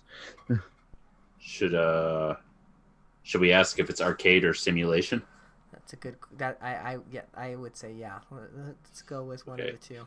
Is this an arcade racer? Yes. Okay. 9 points. 9 questions remaining. So we've got like your Need for Speeds, I suppose could be considered an Wait. arcade racer. Am I allowed to look up a name title of a game if I have an idea? Just checking. I don't see Well, why not. let me. I was gonna. Yeah, You can I look mean, up the title, you just can't look up any information on it. I can think the series. I just can't think the specific title. Would that be okay to look up the specific title, or is that against the rules? Get it, Phantom. I say I'll go allow for it. you. Because me and I- you don't have shit. So I was gonna say I'm I'm not gonna off get on it that. anyways, probably. All right. If I just name the series, would you give it to me? if you ask, is it within the series? I'll say yes or Is no, All right. and then based on that, you can guess the specific game. But what if he doesn't want to do that? Because then I snipe Yeah. it. Then right I from give it under away. Well, then you got to be quick and ask the next question right after. God, there's a couple of these on there. Is the okay? So, Do- God. Is this Burnout? Are you asking franchise or game? Is this Burnout 1? No, it is not Burnout 1. Is it Burnout 2? This is Burnout 2. Misery. All right. Like the way you asked that, I'm like, you just kind of backed me into a corner. That's why I'm looking at it. I'm like, oh God, there's two of them. And actually, I'm Right. going to be honest with you. Originally, I had gone with Burnout 3, and when I was looking it up on Wikipedia, I realized that Burnout 3 did not come out on the GameCube, so I had to roll it back. That's why there was that pause, and then I'm like, hang on a second, got to make sure my information is still correct. Sure. Nice. That was a tough one, actually. All right. That's a good Yeah, series. and usually I was fully expecting you to get that one because you know how much I love Burnout. Yeah, when we were talking about racing games, Burnout just didn't hit my face. I was still thinking of like your Mario Kart type racers for some reason. I couldn't get any arcade racers in my head. So Arcade racers. mm-hmm. All right, so we're on to the next round. I don't know how many rounds we're gonna do, but I've got at least 3 more games on my list that I've come up with.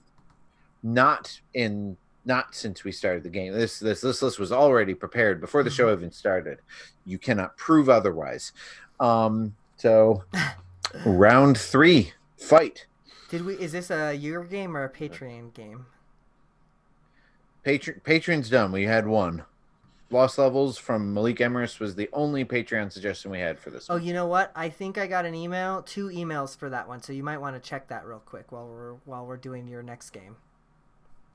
All right. Well, I can definitely go in there and look. So, but for my first question for your next game is going to be: is this game released before January 1st, 2000? Stole it. Yeah. Look at that. There is another one on here. Yeah, that's a good strategy there. You narrow down the decade. Uh-huh. All right, all right, this one's mine. The next one will be the other Patreon suggestion. I don't know why. Yeah, I'm gonna have to. Is kind of confusing. So, but anywho, all right. So, what was your question, Eugene? January 1st, 2000. Was it before then? Yes. Was it before January 1st, 1990? I think so. Hang on a second. I was busy looking at Patreon and did not bring up. Dang it, Justin. Multitask. Crap, this isn't even the right one. You can do it. Here, tell me the title of the game and I'll look it up for you. Oh, yeah, it's right here. Okay, yes, this is before 1990. God, another old It's one. Glover? I'm not going to count that one because it's before 1990. So I'm just going to assume you were going to ask that question, whatever my answer was. Exactly. Okay, all right. So then. Also, you're paying us to be on the show, so you know. I was making a joke about your middle finger. No, I caught it. No, I was that there. That would have worked better without the lag. All right. Did this game appear on the NES? Yes, it did. I have like next to no knowledge of the NES library. I think we've narrowed it down to about 3,000 games. I think we'll be okay. Well, was this game published or developed by Nintendo? No. And there goes the last of my knowledge about the NES. Also, in the future, that's going to be a tricky one. Nintendo has published games that they did not develop. So, and does this game have anything to do with Konami? No. Not that would have helped me very much. Well, I'm going to assume by that question you were also lumping Ultra Games into the mix, because Ultra Games basically anything did have something to do with Konami, but it wasn't Konami in name. So, okay.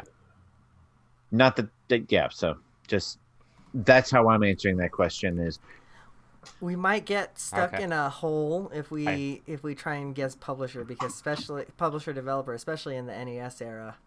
So maybe we want to go with something like genre. Yeah. Is this an RPG? No. Is this a licensed game? Good question. Yes. Okay. So it's a licensed game. All licensed games were platformers. Was this game a platformer? No. Oh boy, so that's interesting. Eugene? I'm trying to find out what this would be categorized as, but I would definitely not categorize it as... Well, that's an interesting genre. I definitely would not categorize it as platformer. Could be a fighting game, maybe? I don't know. Well, there's so many... Is the license currently held by Disney? No. That's a surprise. Well, there went my guess. I was going to say that actually probably wouldn't narrow it down a whole lot right now, but... It eliminated my one guess. Well, actually, that's actually a pretty useful hint there, right? Question, because it's not like going to be anything Marvel. It's not going to be anything like classical Disney. I was thinking Little Mermaid, because I wouldn't say that's a platformer, but I don't know what I'd call it. Sure, a swimformer. A swimformer. Yeah. Swimformer. Literally just say the same thing. Yeah. Well, there you go. That's official. I'm going to the Little Mermaid Wikipedia page and editing it right now. Should we ask if this is based off of a cartoon? I like that question. Is this based off of a cartoon? No. Okay, so it's a Well, there license. went that guess too. Thank you, Phantom. Is this We're down to 10. Is this based off of a movie license? Yes. Oh god, they made all sorts of horrible movie license games back then. Yes. But not a platformer. But not a platformer. Yeah. Was Home Alone an NES game or was that SNES? Yes, they were both, but both of them Yeah, I'm pretty sure were platformers. Or maybe it's Home Improvement. It was. I don't know. I know Home Alone was also on the Game Boy. That's where I played it. Home Alone was on everything, so. All right, let's try and get us back on. And after Home Alone, Macaulay Culkin was on everything. Yeah, seriously. Yeah. Until he wasn't. Gosh, I don't really. I'm kind of stuck here. We didn't even get genre, did we yet? No. We know it's not a platformer. We just know it's not platformer. Or an RPG. Or an RPG. I almost want to tell you don't even bother asking genre because you won't guess it based on what Wikipedia lists it as. And I can't think of a better description of it. So I guess we better go in a different direction then. So I guess I can throw you a free hint by saying the genre is atypical. Okay. Maybe we should try and narrow down movies, like what genre of movie it is. That's not a bad idea. Yeah, okay. So was this, when this movie was released, was it an action movie? No. Huh. Are there movies released back then before 1990 that were action then that would not be now? I didn't fully understand the wording of that question. Oh, I don't even know maybe I just said something dumb, but I don't know. No, it is not, nor was not, nor will in the future be an action movie. Does this movie have multiple movies? Yes. Ooh, good question. What the hell is this?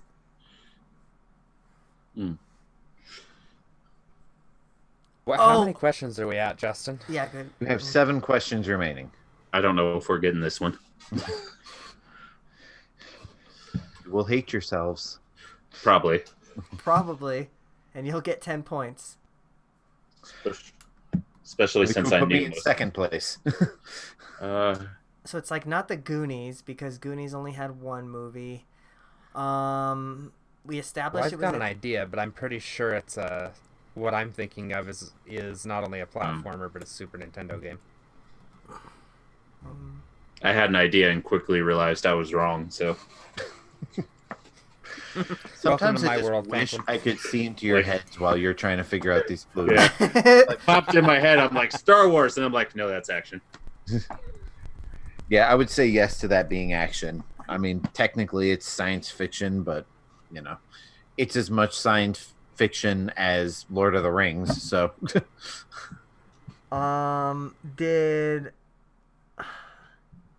is the protagonist of this movie a female? No. Okay. That rolls out Aliens, which is what I was thinking. Have they made a Aliens also movie? would have been an action movie. So Have they made a movie in this series within the last 5 years? no. 5 questions remaining. Shoot. Right? Y'all are gonna kick yourselves, dude. You're not gonna get this one. And point to me. I love it. Okay. Have we already mentioned the name of this game in tonight's game show segment? No. Wait. Do you consider Indiana Jones action? I will not count this as a question, but yes, I would consider that action-based.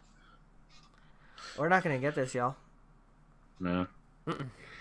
Also, not to throw a wrench into your thought process, but Indiana Jones is owned by Disney. So, Oh, I forgot about that. Oh yeah, the the Disney all-consuming thing. empire of Dang, Disney. I forgot about the stupid Disney thing. Didn't they make a Beavis and Butthead game for the NES, or was that SNES? And they had 2 movies in that. It might have been both. And they haven't made one in the last 5 years. Yeah, it's a far-reaching guess, but maybe. I mean, hit it, man. If you want to take it, we've only got 3 questions left, anyways. Yeah, go for it. Is it Beavis and Butthead? It is not Beavis and Butthead, and they only had Dang. 1 movie. And yes, Did they definitely only have none of them have been in the past 10 years. I thought they had 2. Nope. They had a sequel in the works that never got out of the planning phase. Maybe that's what I heard about. Is it Bill and Ted's Excellent Adventure? No, you have 2 questions remaining. Steve, this guess is all yours. I got a whole lot of nothing. All my stuff is Disney or action. That's all I watched back in the day. Yeah, me too. It's not Aliens. It's not Little Mermaid. It's not based on a cartoon. There goes a lot of it. Yeah, right? Yeah, it's not a cat. It's not Attack of the Killer Tomatoes. All right, I'll throw you a small bone here. The game is not based on a cartoon, but the cartoon was based on the license. Oh, for the love of Christ. So you're saying that there was a cartoon based on the video game? No, there was a cartoon based on the same license that this video game is based on. Oh, so it has a spin-off. Correct. Okay. I don't know if that helped me or hurt me, Justin. Or just made me more confused. I know. I was gonna say that now that I think about it, I can think of actually another possibility based on these clues.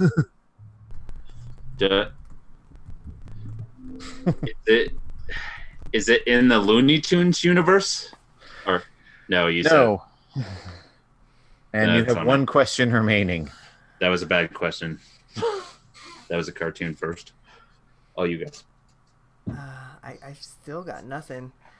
I'll take a hint. Take one last guess at it if you guys don't mind. I guess just Go knowing for it, Eugene. Justin, I got nothing. I'm gonna take a guess.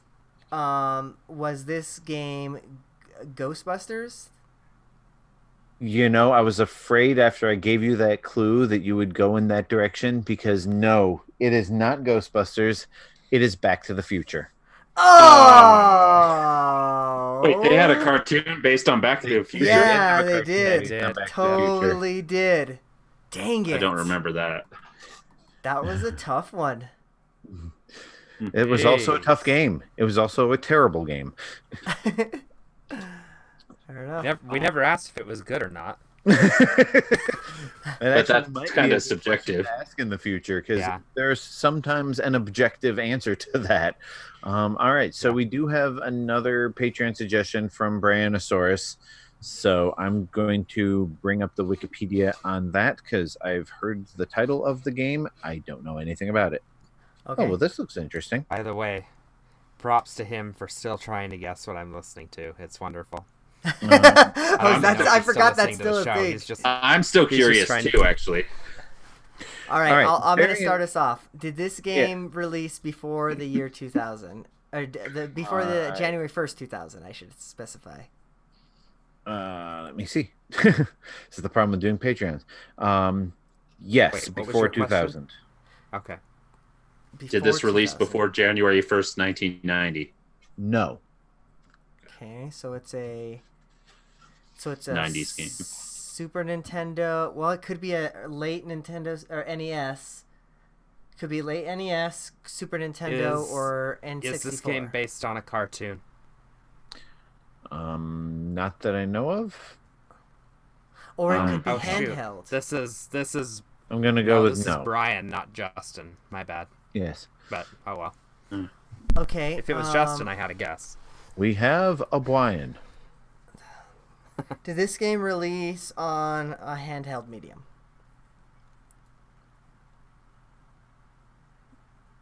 No. Is this an N64 game? Yes. Okay. So we have our console. And 15 questions remaining. Did Nintendo make or publish this? No.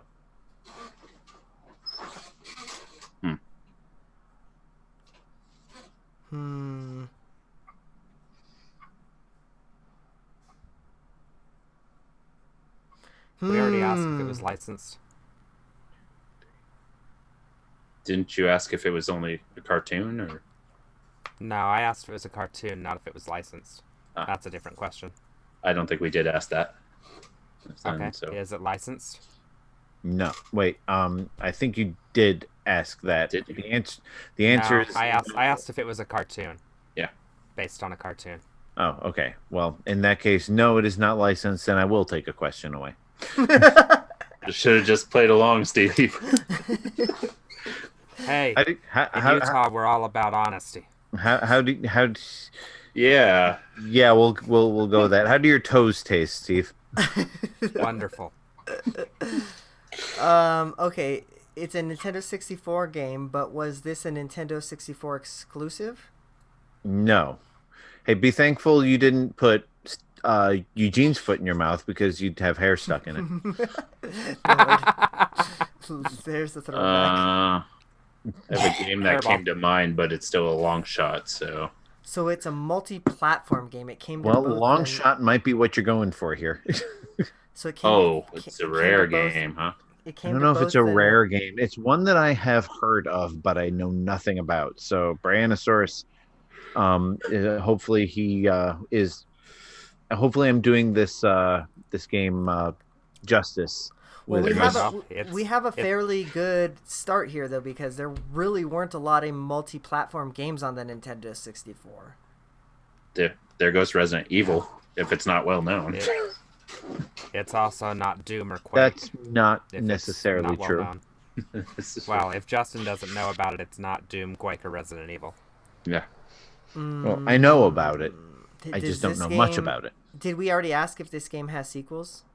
That's not my question. No. We didn't ask that. No, we didn't. Does this game have any sequels? No, you did not ask that. Next question. Right? Does this game have any sequels? Are you actually asking the question? Yes. Okay. Not that I can find, so I'm going to go with no. Okay. I will change that if I find anything else, but Wikipedia is saying no. He wouldn't do this to me, would he? He wouldn't take something I said earlier and turn it into a. I don't know. I don't know if he's been in the Infendo community long enough to have the streak of cruelty that most of our patrons have. Only on occasion. He'll get there. I mean, this isn't Minus we're talking about, so. Yeah. Oh, fuck it. Does the main character wear gloves? It appears not. There goes my guess. 10 questions remaining. Jeez. I actually kind of feel bad taking the points for this if you don't get it. This one's tough. I will, but I'll feel bad for it. We don't have genre yet, right? You do not have genre yet. So we want to try and get that? Okay. Is it a platformer? Yes, according to Wikipedia. Okay. Could be like Rayman or something like that, maybe. Rayman has sequels. Oh, that's that I know true. Justin has heard about. That's true. Or could find. God. And has played recently. Did Blinks the Cat? Did that ever come to NES or Nintendo? I think that had sequels, didn't it? Yeah, actually, you're probably right. Wasn't Justin? You stay out of this. I wasn't going to count this as a question. I was going to throw you a free hint. I think Blinks was Xbox's mascot, wasn't he? You're probably right, actually. Wasn't he like Atari? The Lynx? Or maybe I'm wrong. I don't know. There's too many stupid Lynx, character the mascots. Time Sweeper, 2002 video game for the Xbox.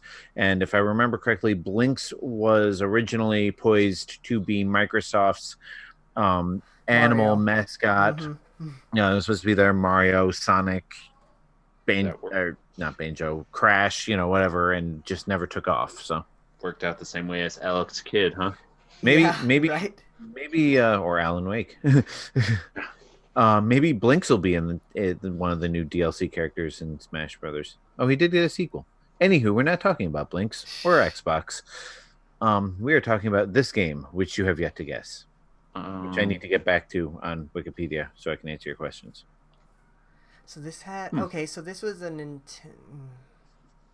It wasn't a Nintendo game. Yeah, it was a. It was on a All right, here's what you know so far. It was released on the Nintendo 64 and other platforms. Yeah. It is classified by Wikipedia as a platform game. It is the main character does not wear gloves, and I think that's about it. All right. How Yeah, about? we started out strong. What the hell happened? Yeah, I know what happened to us. Right? You figured out what system it was for, and that was about it. That's helpful, man. We eliminated like a couple thousand games. And we know it's well, a especially when you get platformer down that to doesn't have N64, sequel. they only have a couple hundred. Yeah. God, but this is so tough. Maybe developer, I've publisher. Who made a lot of games for the N64? I have seen this developer's name on at least a couple of N64 games, but I don't know if it's a developer that anybody else would be familiar with. I know, like Acclaim that's did not a help. bunch of games. They published and developed. A bunch? We've all heard of Acclaim, though. Yeah. I I think didn't so. say you've never heard of. Oh well, yeah. It's not probably not Midway then. What are someone like B tier ones? There was like, God, there was a ton. I just remember a bunch of weird Splash logos. Like there was that Gecko one. The Gecko was Acclaim. Well, if it's a multi-platform game, we know it doesn't have 64 in the title. True. I'm going to disprove that by the end of this. I just can't think of anything right now. All right, I think we're getting in the weeds here. Let's ask another Who, question. Oh, I got one. Wipeout XL was released as Wipeout 64 on the I hate N64. That was remarkably Wipeout fast. 2049 on PC. So My idea was that maybe he listened to what I said earlier and went with Glover. Not it is not Glover. Glover. I had to guess. Okay. He's not technically wearing gloves. I don't know how I would answer that question if that would probably be a dead giveaway if I did have to answer that. So nobody ever suggests Glover when I'm hosting this. Do that to somebody else. I will reject your suggestion. Got it. Suggest Glover next week. All right. You okay, Winnie? Actually, I'm hosting Nintendo Tunes next week. I thought I was hosting Nintendo Tunes next week. Oh, is that what's going on? Even better. Anyway, So this back to wasn't the game. this wasn't made by Rare then, probably because everybody's heard of Rare. God, I just really am kind of stuck on this one, honestly. I don't know what else to ask that could be helpful.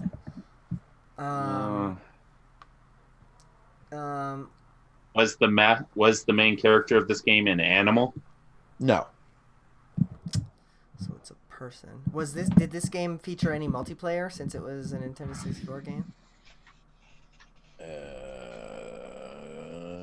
No. Okay. Well, I don't really have anything. How many questions do we even have left? I'm gonna throw out a no because that's not a platformer. Never mind. 6 questions remaining. God, we're definitely not getting this one. Yeah. We're not even close. Really not. I don't know if you will get close on this one, so don't feel bad. Feels like if we were gonna know it, we would have known it by now. Yeah, kind of, right? I'm just going to start asking some questions to try and narrow it down. Did this Tell you game... what, if I can read some of the Wikipedia description if you think that would help you. If this next question doesn't help you, because then we'll have 5 left. Sure, why don't you read us like the first line or two? Okay, I meant after this question, but what the heck? The Well, player I takes can ask the question first, because I'm ready. Okay. Ask the question. So I'm gonna ask developer here because maybe that'll help. But was this game was this game published or developed in Japan?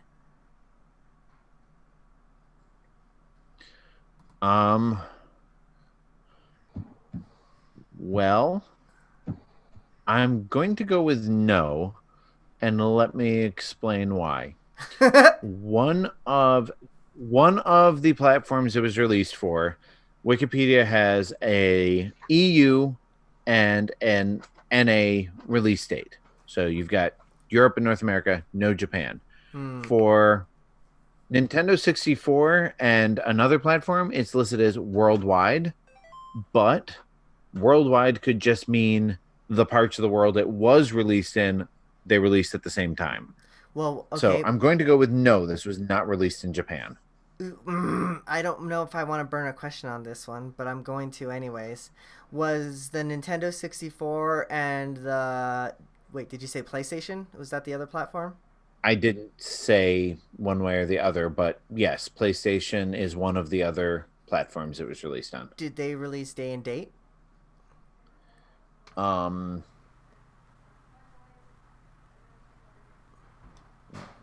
No, and this has to be a typo. Now that I look at it. What? This has to be a typo. You can.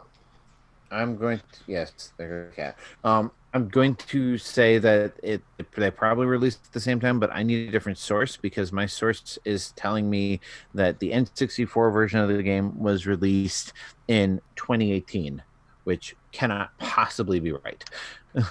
Unless, it was like a random Wii U virtual console release. I mean, there was a game released this year for the N64. Okay.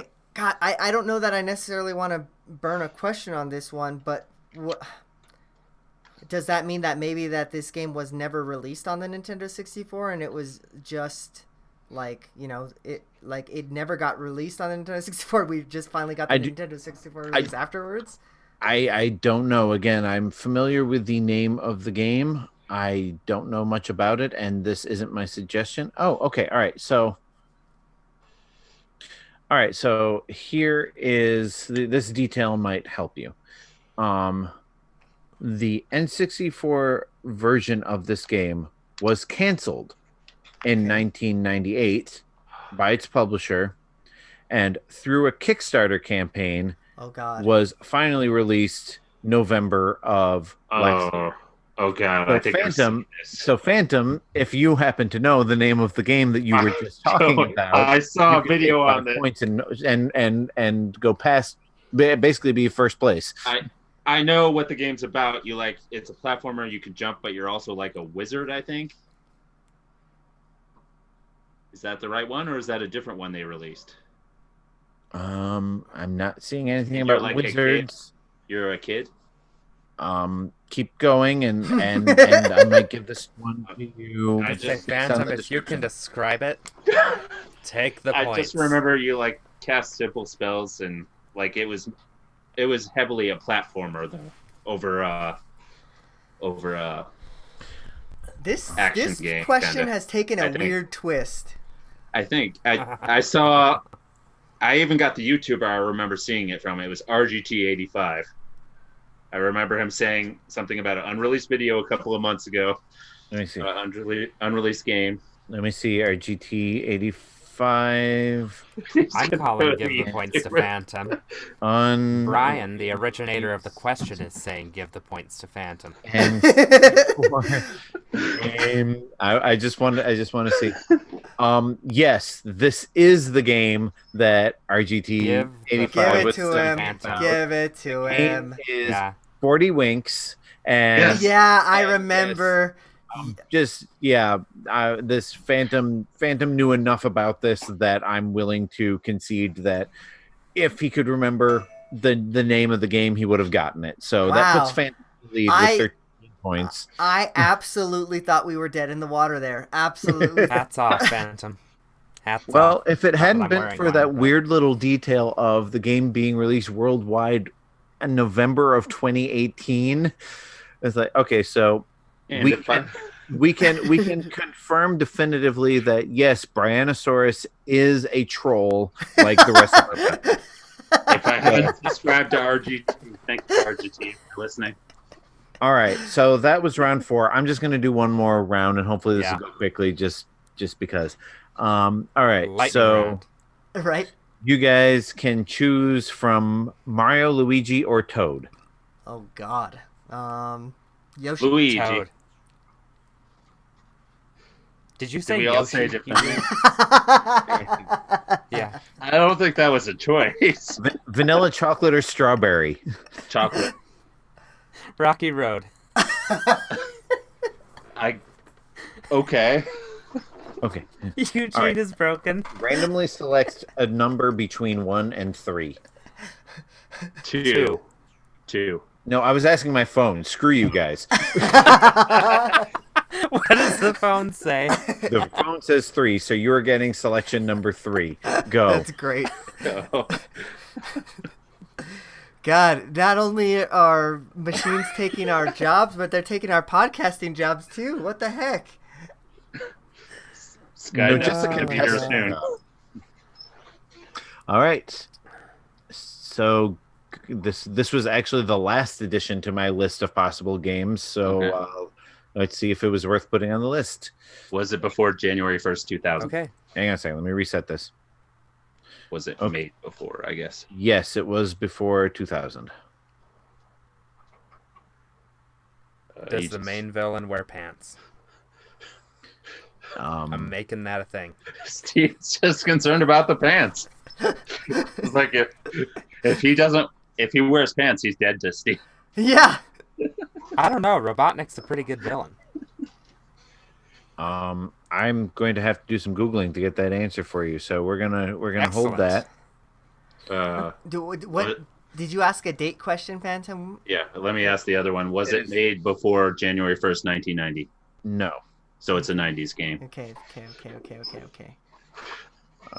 So Based probably on the wiki, I still have no idea. I'm just waiting for Justin to yell "F you" at me. Yeah, I'm going to not count that question because I don't even know how to answer it. Okay. Much harder than does the main character wear gloves. Wait, okay, here we go. I'm going to say all right, I've got it. No, the main villain does not wear pants. 90s game, main villain does not wear pants. That doesn't help me at all. I don't think. That's the question then. So good job. You've just wasted a question for everybody. I hope they exact their revenge on you slowly. I'm already losing. What do I care? Well, but you could have had one more point when you finally get this one. You want to narrow it down to console? Yeah, I think that's a good option there. So, is this a handheld? Yes. Oh God, it's a 90s handheld. That's gonna be dangerous. I'm going to put an asterisk on this one. In the version that we would most be familiar with was exclusively handheld. It was released on non-handheld systems in its original or place of origin. But for the facts that I'm giving you now, it's the handheld version. Okay, did the handheld version feature color? No. Okay. Game Boy? Well, I mean, unless you played it on a Super Game Boy or a Game Boy Color with the color modifications. So how should I answer this? So it is Game Boy. Got it. Yes, it's original classic squished caterpillar green Game Boy. Okay, gross. That's a visual I'll never get out of my head ever again. Thank my cousin. This is not a question or an answer, but could it be one of the original Pokemon games, guys? Who would be the main villain in that? Mewtwo? Gary, probably. Gary wears pants. I was going to say, it depends on whether you consider the main villain of Pokemon Giovanni, your rival, or Mewtwo. True. Yeah, Mewtwo does not wear pants. Okay, was That's this why I like game Mewtwo. a platformer? He's freewheeling. Yes. You said it was Is a it platformer? licensed? Yes, it is a platformer. No, it is not licensed. 13 questions remaining. All right, because Spike didn't wear pants either. Is this game made by Nintendo? No. There goes Bowser. All right, let's hurry this up. I got to pee. He keeps asking about consoles that were just before my time. Right? Sorry. If y'all could have agreed on a random selection, then you might have gotten something different. But the Siri has spoken. The series. So it's a. Did we don't know developer publisher yet, do we? It's not Nintendo, but that's about it. You know it is a classic Game Boy game from the 90s. Which Caterpillar? Yes, it is a classic Game Boy game from the 90s, and it is a platformer that is not licensed.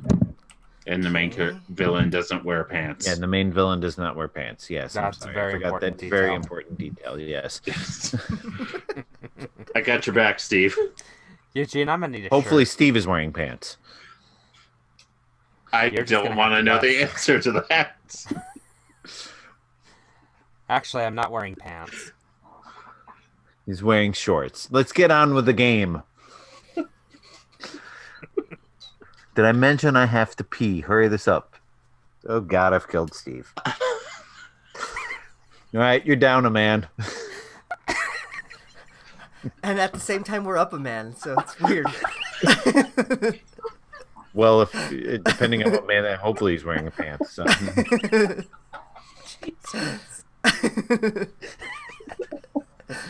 Oh, Lord Almighty. Okay. Genre. Was this? It was a platformer. So Yes. was this game made by Capcom? No. What What was the- this? Was this game made by Konami? Konami? Yes. That, It's a Konami game. oh, Yes. Go. Yes, it was. Yes, it was made by Konami. yeah, I put a U in mine. It was made by. Well, at least you're not putting you in Steve's pants, Easy. like your mom. All right, let's come on. Let's Second one tonight. Yeah, he's on a roll. again, like your mom. Lord. Is this a? I'm not going to get this, but I'm just going to help somebody out if it is right. Is this a Castlevania game? Yes. Oh God. I don't know any of the Castlevania games. Adventure Is that an official question? is it Castlevania Adventure? No. Is it Castlevania Shoot. 2? I don't know any of the Castlevania games on Game Boy. I just figured I'd help you guys out. I heard Eugene go ooh, and that was it. Is it Castlevania 2? No. 8 questions. What But was it's a that one? Castlevania game. There's something about Baby Dracula that's on the Game Boy that I remember seeing in that Castlevania collection. The hell was the name of that one? There's something adventure or something. Oh God, yeah. No, Oh my God. not that one. There's another one. Shoot. No, it's called Why like. did I not pay attention to that trailer? No. Oh, all right. So I'm going to let you know that Steve is barking up the right tree there. There are 8 points remaining. Kid Dracula? If anybody can give me the exact Yeah. name, you will share points with Steve. Well, Phantom just got it. yeah. So 4 points go Good to job, each of you. Thank you again, RGT. Watch your video on Castlevania. I got the obligatory point, right, Justin?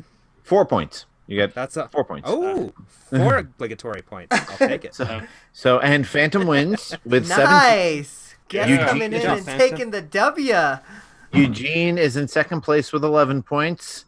I came in third with 10 points for the one game I stumped you with, and Steve has 4 because he basically got Phantom on the right track. Well, let's face it, Steve. Even if you'd gotten all 8 points, you would have lost it. Yeah. Hey, Phantom, I gotta say, you are now beating me for the entire year in wins. Congratulations. All right, I gotta go drain the fire hose. I'll be right back. Yeah, it's a good time as any to take a break. We'll be right back after this. Prove that all.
Hi, Twitch. We're back. We love you. We're going to get started right meow. Shh. Let me make my Audacity note. My fire hose is fully drained. And here's Lucas. Got a question you're just dying to know the answer to? Head on over to patreon.com/Infendo Radio, and for $3 a month, you can ask us anything you want. And we're back. It is the question block time. We have a question from our Patreon. If you want to ask us a question, you can too, just like the Brianosaurus did. He asks, would you rather fight 1,000 spider-sized tigers or one tiger-sized spider? Boy, that is just a scary-ass question. Oh, that's easy. Easy. Easy. Then answer it then. Okay. It is one... No, it's not. It's 1,000 spider-sized tigers, because I can't fucking stand spiders. Those things are nasty. Like, I see a spider, It is, like, smeared on the ground before it can do anything. I got no Fuck problem spiders. with spiders. In fact, I go out of my way to save spiders around the house. But, You are an evil human being. hey, they kill mosquitoes and houseflies and other things that bother me far more than spiders. Also, they write neat little messages in webs to save pigs from slaughter. Sorry, I watched Charlotte's Web with my family today, so... anywho. For those of you listening to the audio version of the podcast, there was an eye roll right there, a really big one. Oh, and we could three hear it. three head shakes. We could definitely hear the head shakes, with all the rattling. Definitely the spider-sized tigers, because, I mean, if they're actually a threat, just crush them. Like 1,000 spiders, you could stomp on those pretty easily. But Wait, but they're not spiders. They're 1,000 spider-sized tigers. Right, which means they'd still be the size of spiders They're and just still as be sweet. just as squishable. But that's scary. They're gonna bite you. Are we talking like tiny spider, or are we talking tarantula? Well, Right? tarantula is technically not a spider. Well, then we're talking tiny spider on. Yeah. However, I'm good I have with seen that. some pretty. I did have a golden orb weaver outside my window in Florida once, and those things are pretty big, like about hand size. Oh. We named it Silky. Anywho, I think the answer is still here, always the 1,000 spider-sized tigers, because I don't think I ever want to see a tiger-sized spider ever in my life. the only downside is I love cats, and I don't think I could ever kill that many cute little tigers. It's true. I mean, You just presumably, fight. if the tiger is that small, it's not going to be very ferocious anyway. It's going to be more scared of you than you are of it. So you just got a bunch of tiny little terrified tigers. I'll put them in a. But in you a have to little fight box it. That's and part of the put them question. He didn't say kill, though. You could, like, make it submit. That's true. I'll fight them by scaring them away. Get you like go. 1,000 little tiny whips and train it. I'll Freedom Roy style. sick my black cat Bagheera on them. He'll just chase them around the house. Ay, well, I think we found ourselves to the end of that question, boys. If you want to submit a question, you can too, though. Go to Patreon. You can do it right now. But we're going to take a break. We'll be right back with Change the System.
Hello, Never mind, Twitch. mine's still better.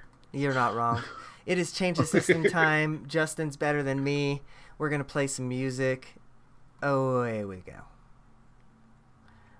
Who's doing this one? I'm playing music. Oh, it's me this time. Oh, that's weird. I don't like hearing myself. I'm going to close my ears. Would you like to appear on an episode of Infendo Radio once per month? Would you like to get an exclusive t-shirt that only you can wear? You can by joining our Lost Ranger tier. For $50 a month, you can be a producer on the show.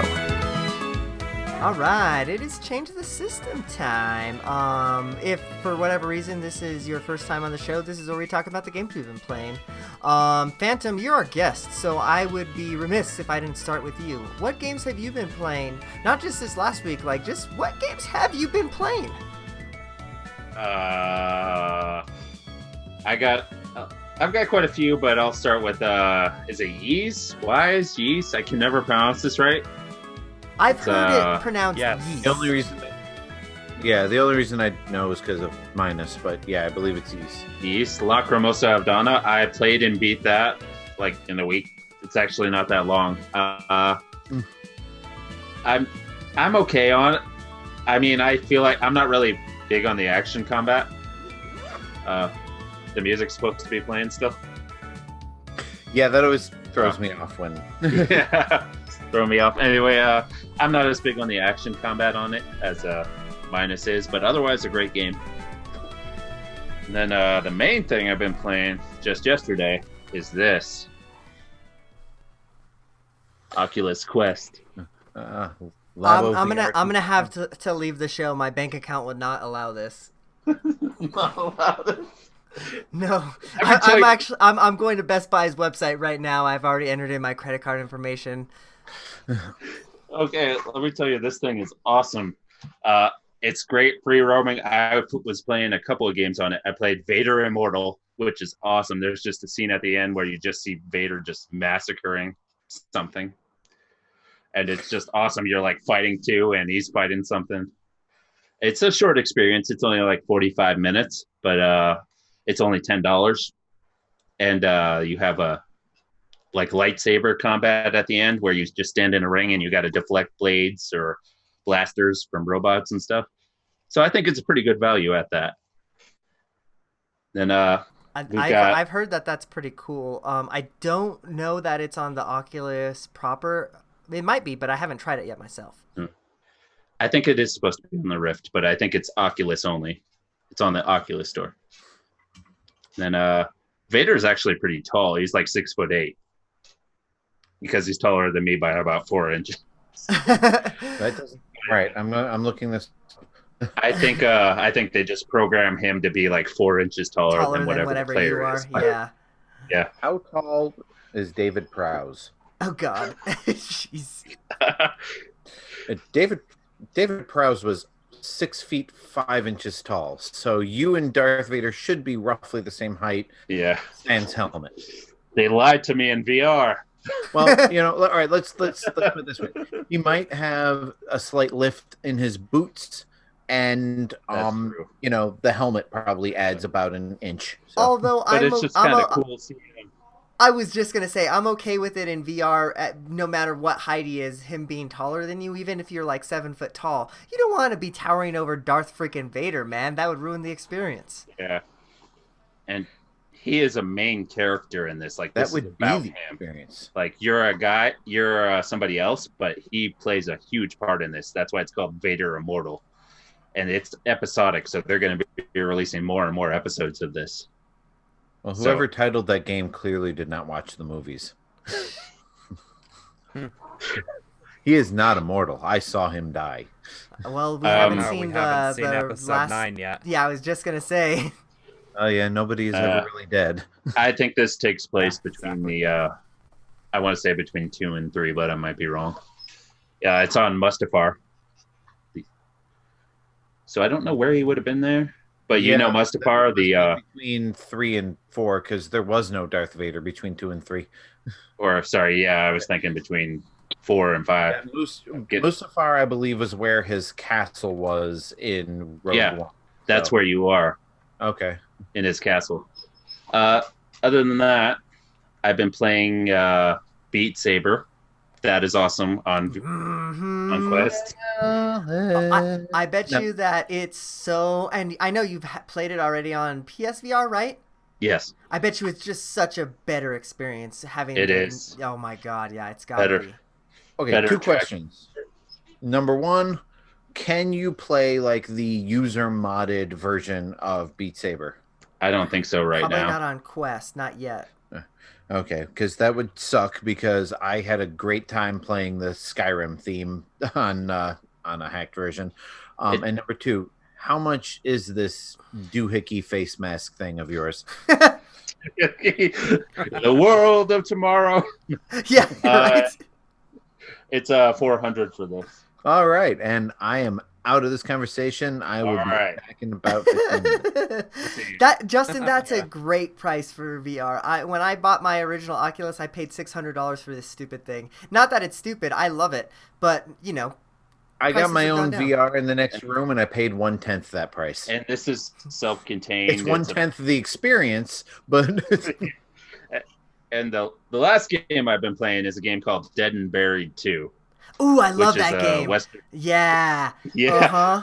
And they have like a shootout mode, and I'm sitting here, I'm like, and you just stay in a place. You got 3 on one side, 3 on the other, and I'm just sitting there hiding behind boxes, like I'm ducking down. And it is so. Well, you know what? I bet you we can play that game together. We will have to link up and play together because that game is so freaking fun. That game is awesome, man. I got a little motion sick on the death matches though, like when you're just running off ledges and stuff. Right. You've got. I think I'm starting to get used to it though, but I punched a light doing. Actually, it was mostly Vader Immortal. I punched a light and punched the wall, so my controller's already stuffed up. Sounds like a proud moment. Oh yeah, my controller was stuffed up within the first day myself. Actually, I punched I punched the wall like straight punched. I was like getting into some game. I had a lightsaber. You don't mess with me when I have a lightsaber. Oh well, I'm glad that it's you're almost a enjoying rite your of VR. passage to punch the wall. So I guess that's about it. I guess I have to ask then. Obviously, it sounds like you're enjoying the heck out of it. Do you think it's worth the price of entry? It's if you want to get into VR without buying a $1,000 computer, this is the way.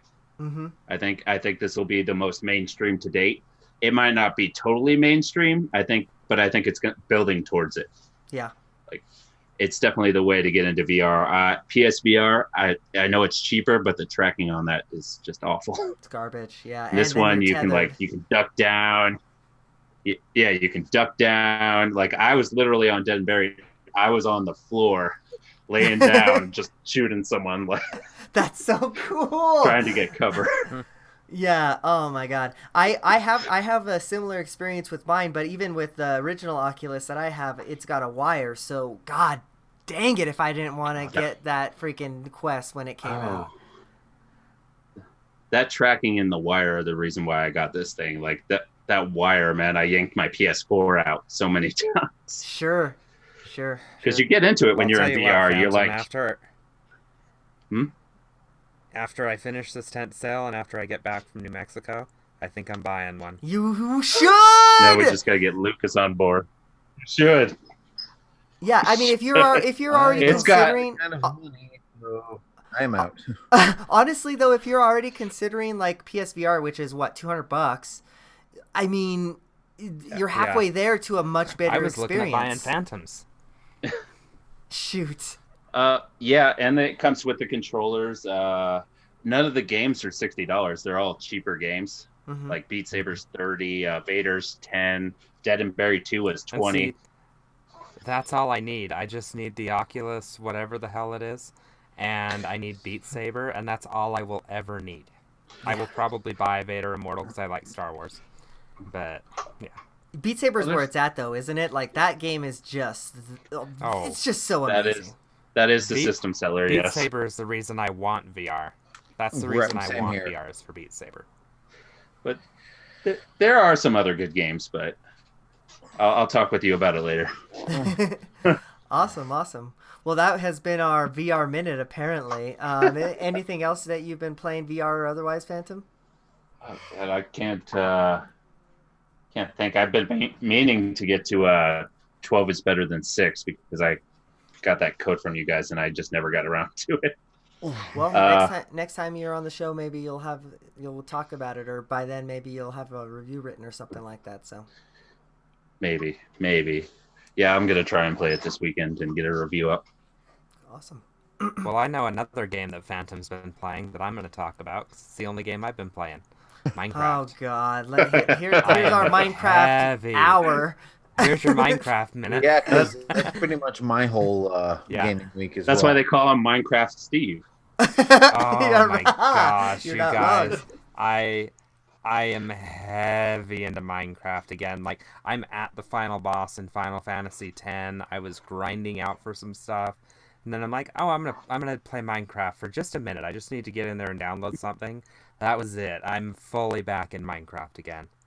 I have a railroad that I have built inside the Nether, and yes, Justin, we have carts in there for you now. But holy crap, it goes several thousand blocks in the Nether, which is an eighth the size of the overworld, so you can travel more than 8 times faster. It is an impressive little system.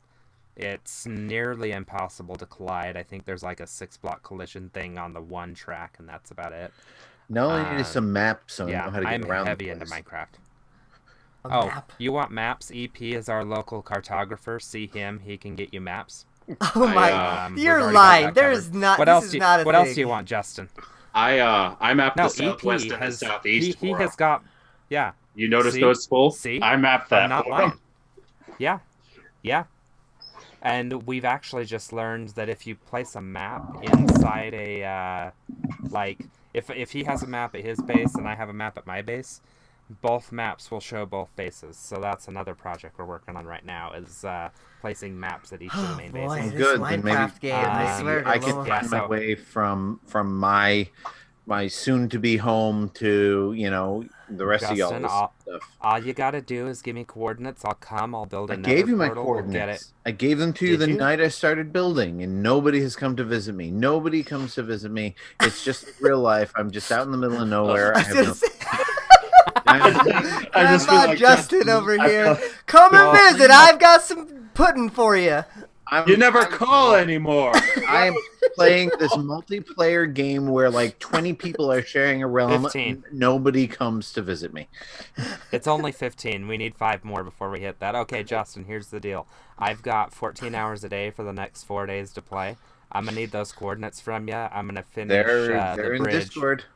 I'm not going to find them. They're way the hell far up there. You're going to have to send them. Yeah, again. no kidding. Our Discord Just- anymore, like just it's search- literally the Minecraft channel. We should just It's change our Minecraft, and Discord to that's the it. Infendo Hey, Minecraft yeah. channel. We have a good Search the VR Minecraft chat channel. going on and hang out. Just search the Minecraft channel for the little teal day, because I use that to say about. Oh, good call. Yeah, so anyway, I've got to finish Hellhounds Railway, which I'm halfway done with right now. The second I'm done with that, I will venture out, I'll find you, I'll build you a portal. God help me if it connects to somebody else's, because that's going to be a bitch to fix. So Minecraft. Minecraft. I'm back. Improv. Hey, I mean, I never thought I would beg for a moment again for a Hyrule Warriors, but why don't you play Hyrule Warriors during this tent sale a little bit? Let's talk about something other than Minecraft. As soon as I finish my railways, I'll probably finish Hyrule Warriors. Finish? No. Finish. Maybe finish I'm this 10 close. first. No, fuck 10. The only thing I have left to do in Hyrule Warriors is like 2 maps, and I'm at 94% on both of those maps, and then I just have to grind for fairy food, and I've got it. I'm literally that close to being done with that game. That's the problem. Steve, Okay, once you finish that game, once you finish that game, Steve, I'm gonna 3D print you a trophy for completing that Done. game. I want it to be like the coordinates. PlayStation Platinum. Thank you, Justin. I want it to be like the PlayStation Platinum trophy. Yeah, it'll be that, but it'll just be that with like Tingle holding it or something. I don't know. We'll think of something fun. Ooh. Dude, just print me a gold Tingle.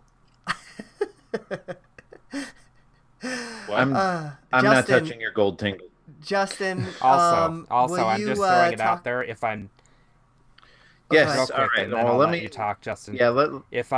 If I'm not at the tent sale when I finish Warriors, I will stream me completing that game. Nice. That is a promise.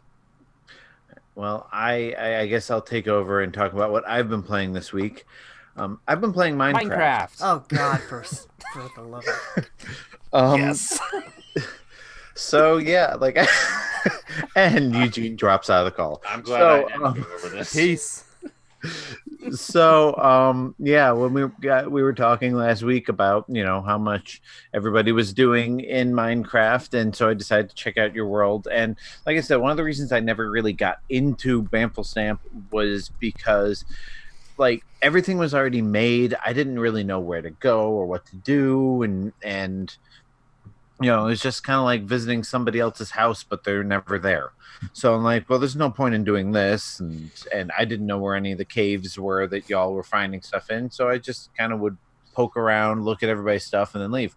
And then I remembered my favorite thing to do in Minecraft is to find the tallest mountain with the flattest peak and flatten it out more and build a house on top of it.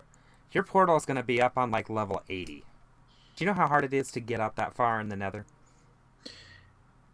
So anyway, I found a mountain that was relatively close to a village, and I believe it's actually on the other side of the mountain that EP is leveling for some strange reason. But so it's somewhere in the There's going to be a castle there. Oh, okay. A big well, one. That's important for the environment. But just level a mountain to build a monument to yourself. That sounds so American. Anyway, so anyway, I found this mountain and I leveled out like the top part and cleared away the trees that were in the way.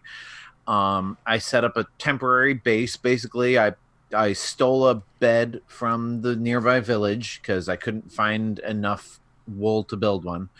And I put a crafting table, a furnace, a treasure chest, and a bunch of fencing around, and said, this is my construction headquarters. And so I found a cave nearby that I've started exploring, and I go in there, grab a bunch of cobblestone, go back up, start building the shape of the house, throw all the extra stuff in there. I've got a door on the house. I've got a couple signs to tell people this is my house.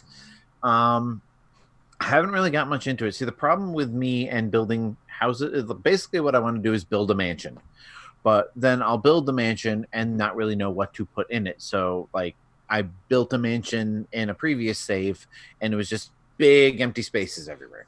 So I had like a 5-story mansion with a balcony and a basement and all that, and nothing in it. So I'm going to need some inspiration once I get all that done as to what to do with this giant mansion. But I do plan on having a balcony looking out over the wilderness. If the creepers will stop, creeping around my house and blowing shit up. It's easy. You fill your mansion with monuments to you. This is why I let Lucas do the building and I just reside in his creations. He's the creative one in the realm. Well, so yeah, that's the thing is like I have like everything else in my life, I have grand ideas, but no idea how to implement them realistically. So yeah, that's why Mario Maker is going to be so great, because I don't have to create anything. Everybody else is going to create it for me. Well, that's Mario what Maker. I do in Minecraft. I just go and I get the stuff they need to build stuff. And then I'm like, I help build this. See, I need you to just bring me supplies. We need cobblestone. Hey, Phantom. So basically you're an indentured servant. Pretty much. All right, so Steve, I want your opinion on something. Is it better to build out of cobblestone or stone? Depends on what you want it to look like. Cobblestone, in my mind, looks more like bricks, even though you can also build out of cobblestone bricks. But stone just has that natural texture. Are we still talking about Minecraft right now? If you want to build out a stone, I'm going to need to build you an oven that smelts it twice as fast and can Somebody set it down 2 shoots. well, hang on. Let me give you my coordinates. And you so what do you want me to do, Justin? Well, I don't know what I want you to do quite yet because I've barely done Poor any. Eugene. I know what I want you to do. Minecraft Radio. So tonight, before I fall asleep, I'm going to be in the realm, and my home is roughly at 890 2400. Right now, before I fall asleep, why don't you talk about what other games you've been playing? Well, let's see. Ironically, even though I paid for Saints Row the Third and received Shakedown Hawaii as a promo code, I've been playing more Shakedown Hawaii than Saints Row the Third, mostly because it's a lot quicker to jump in and out of. And there's just so much to. I mean, I've played Saints Row the Third. I know what I'm getting into there, and I know it's just going to be a lot of screwing around and not doing missions and stuff like that. But Shakedown Hawaii, like I'm still discovering it, so it's a lot of fun. One of my favorite things about Shakedown Hawaii is the sound design. When you run over somebody, it makes this really satisfying crunch noise that just like I'm gonna make it my text tone, man. Like I gotta call the guy. But yeah, I mean, it's just like Retro City Rampage. Like there's just so many little details in it that are funny, or just it just didn't need to be there, but make it that much more enjoyable. I don't find the music to be quite as memorable as RCR's, but part of that is like RCR was built on the Nintendo chiptune, the Nintendo sound chip set. And so you can do some more unique things with that, whereas this is based more on a Super Nintendo sound chip. So it just ends up sounding like video game music. So, but besides that, I mean, like it looks a lot better. Oh, destructible environments now. So whereas in Retro City Rampage, like you come up to a wall, you just hit it and stop dead. In Shakedown Hawaii, you can just plow right through the wall. So, which is great because anybody who's ever played a 2D GTA knows that one of the worst things is lack of visibility. Like you cannot see beyond a certain point. And there's a lot of that in this game because it is based on pixels, not polygons, and there's no zooming in and out as you go faster. So you run into a lot of things. And it's nice when you're being chased by the cops to make a sudden turn to get away from them. Oh crap, there's a wall, and you just plow right through it and not have to worry about getting stuck in a corner. Is this game out already? Because I think you got it a little bit early. Oh yeah. I got it like a couple of days early. The review codes were available for a while before I realized they were available. So by the time I requested it, it was like about a day or two before officially released. There was no embargo on it anymore or anything. But yeah, so it's out there. It's $19.99, which is twice as much as Retro City Rampage.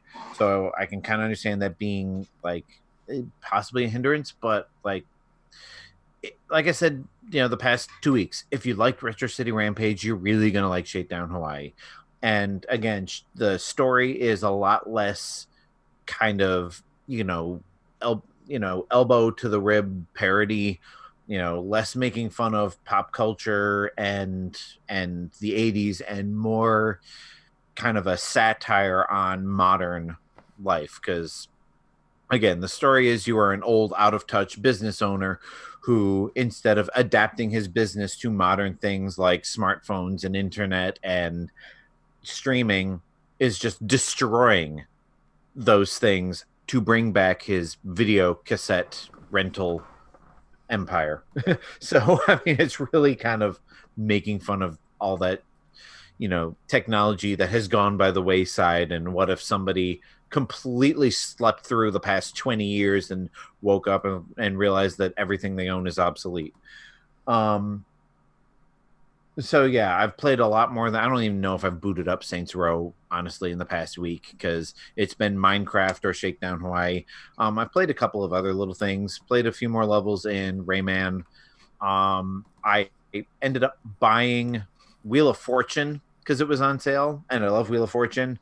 I haven't played it yet, but I imagine it's Wheel of Fortune. So if you've watched or played Wheel of Fortune, I imagine this is going to be a lot like Wheel of Fortune. That's what happens when I have lots of money in my account and something goes on sale, and I say, why not? And by that's the way, why we have backlogs of like 40 games now. Exactly. Yeah, right? Then that is why I have to keep on archiving games, because my 256 gigabyte SD card is full and I'm not quite ready to commit to the 400 gigabyte yet. Fair enough. But the only committed.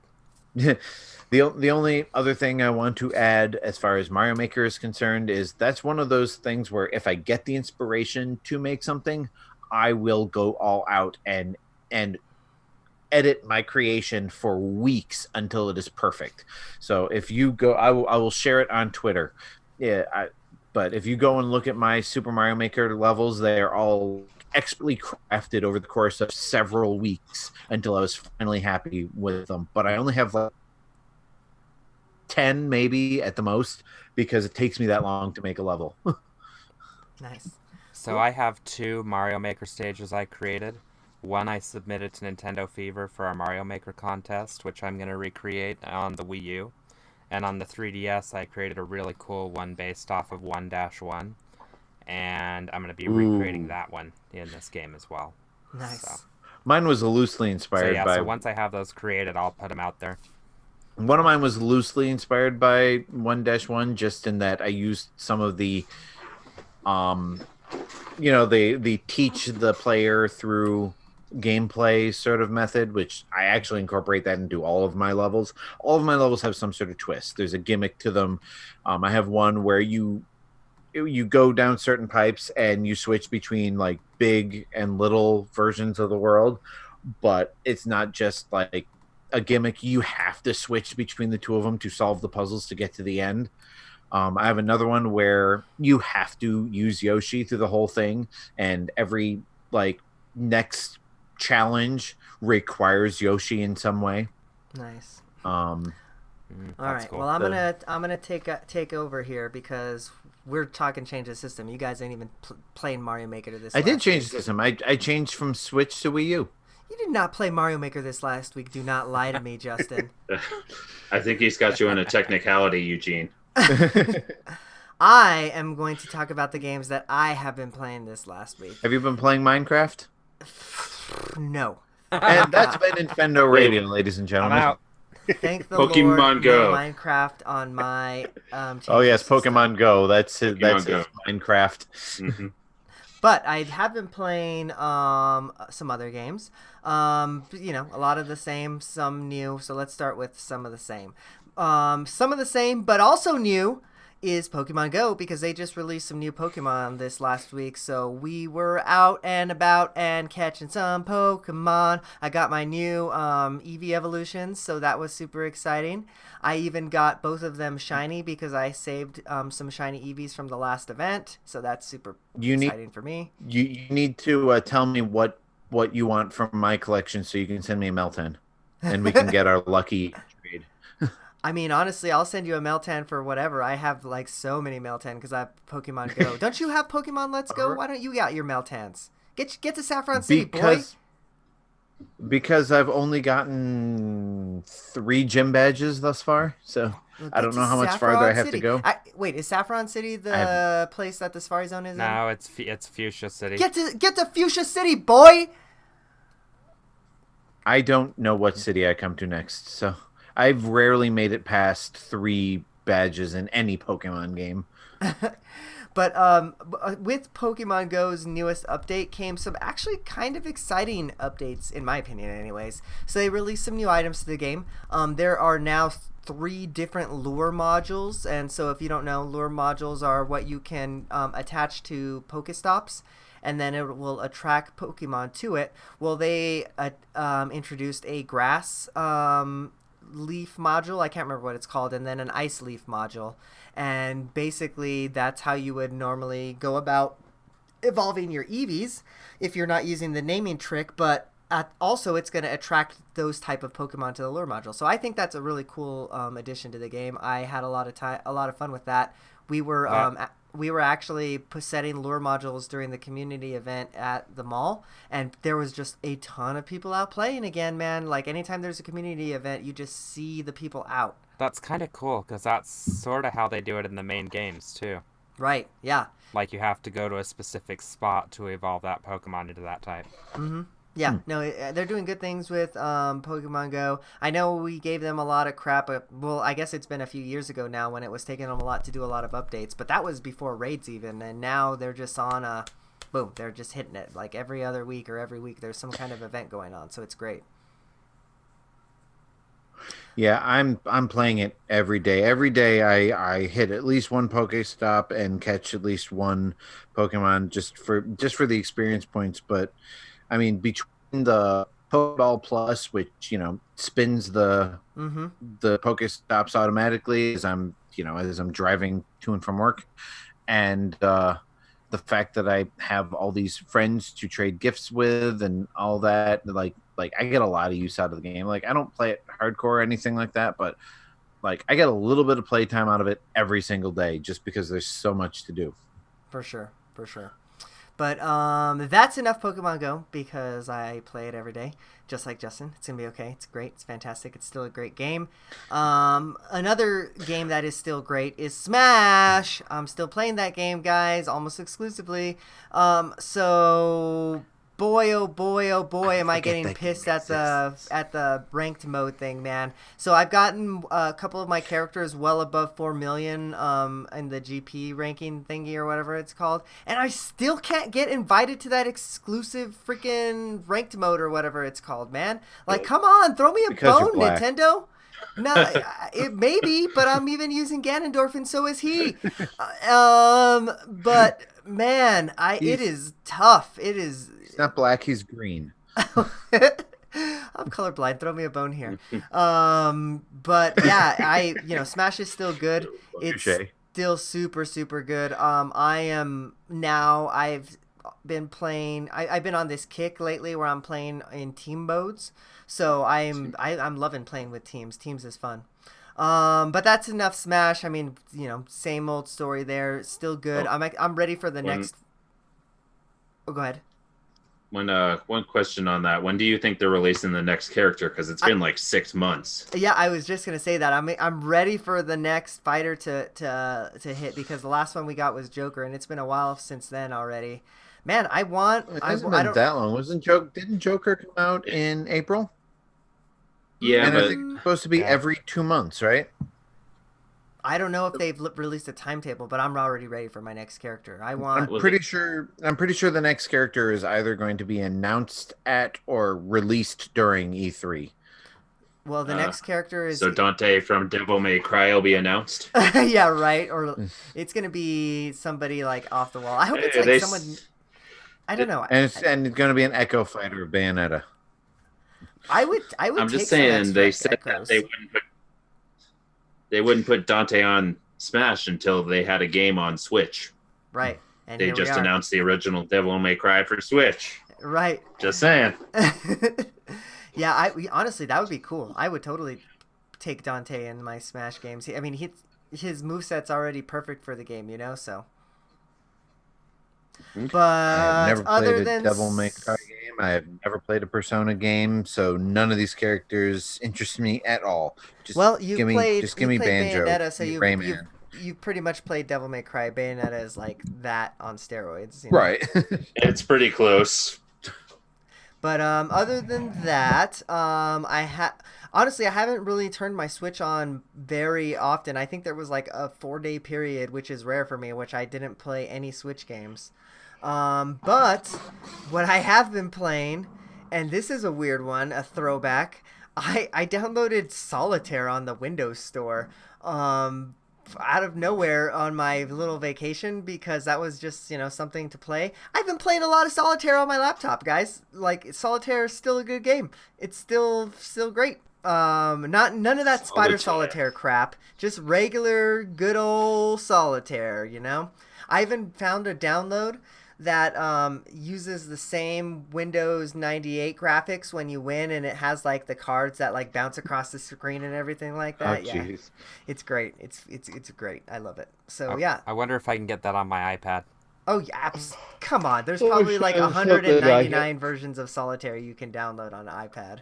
No, but I want that one with that same graphic. I was gonna say every iDevice comes with Apple's own version of Solitaire.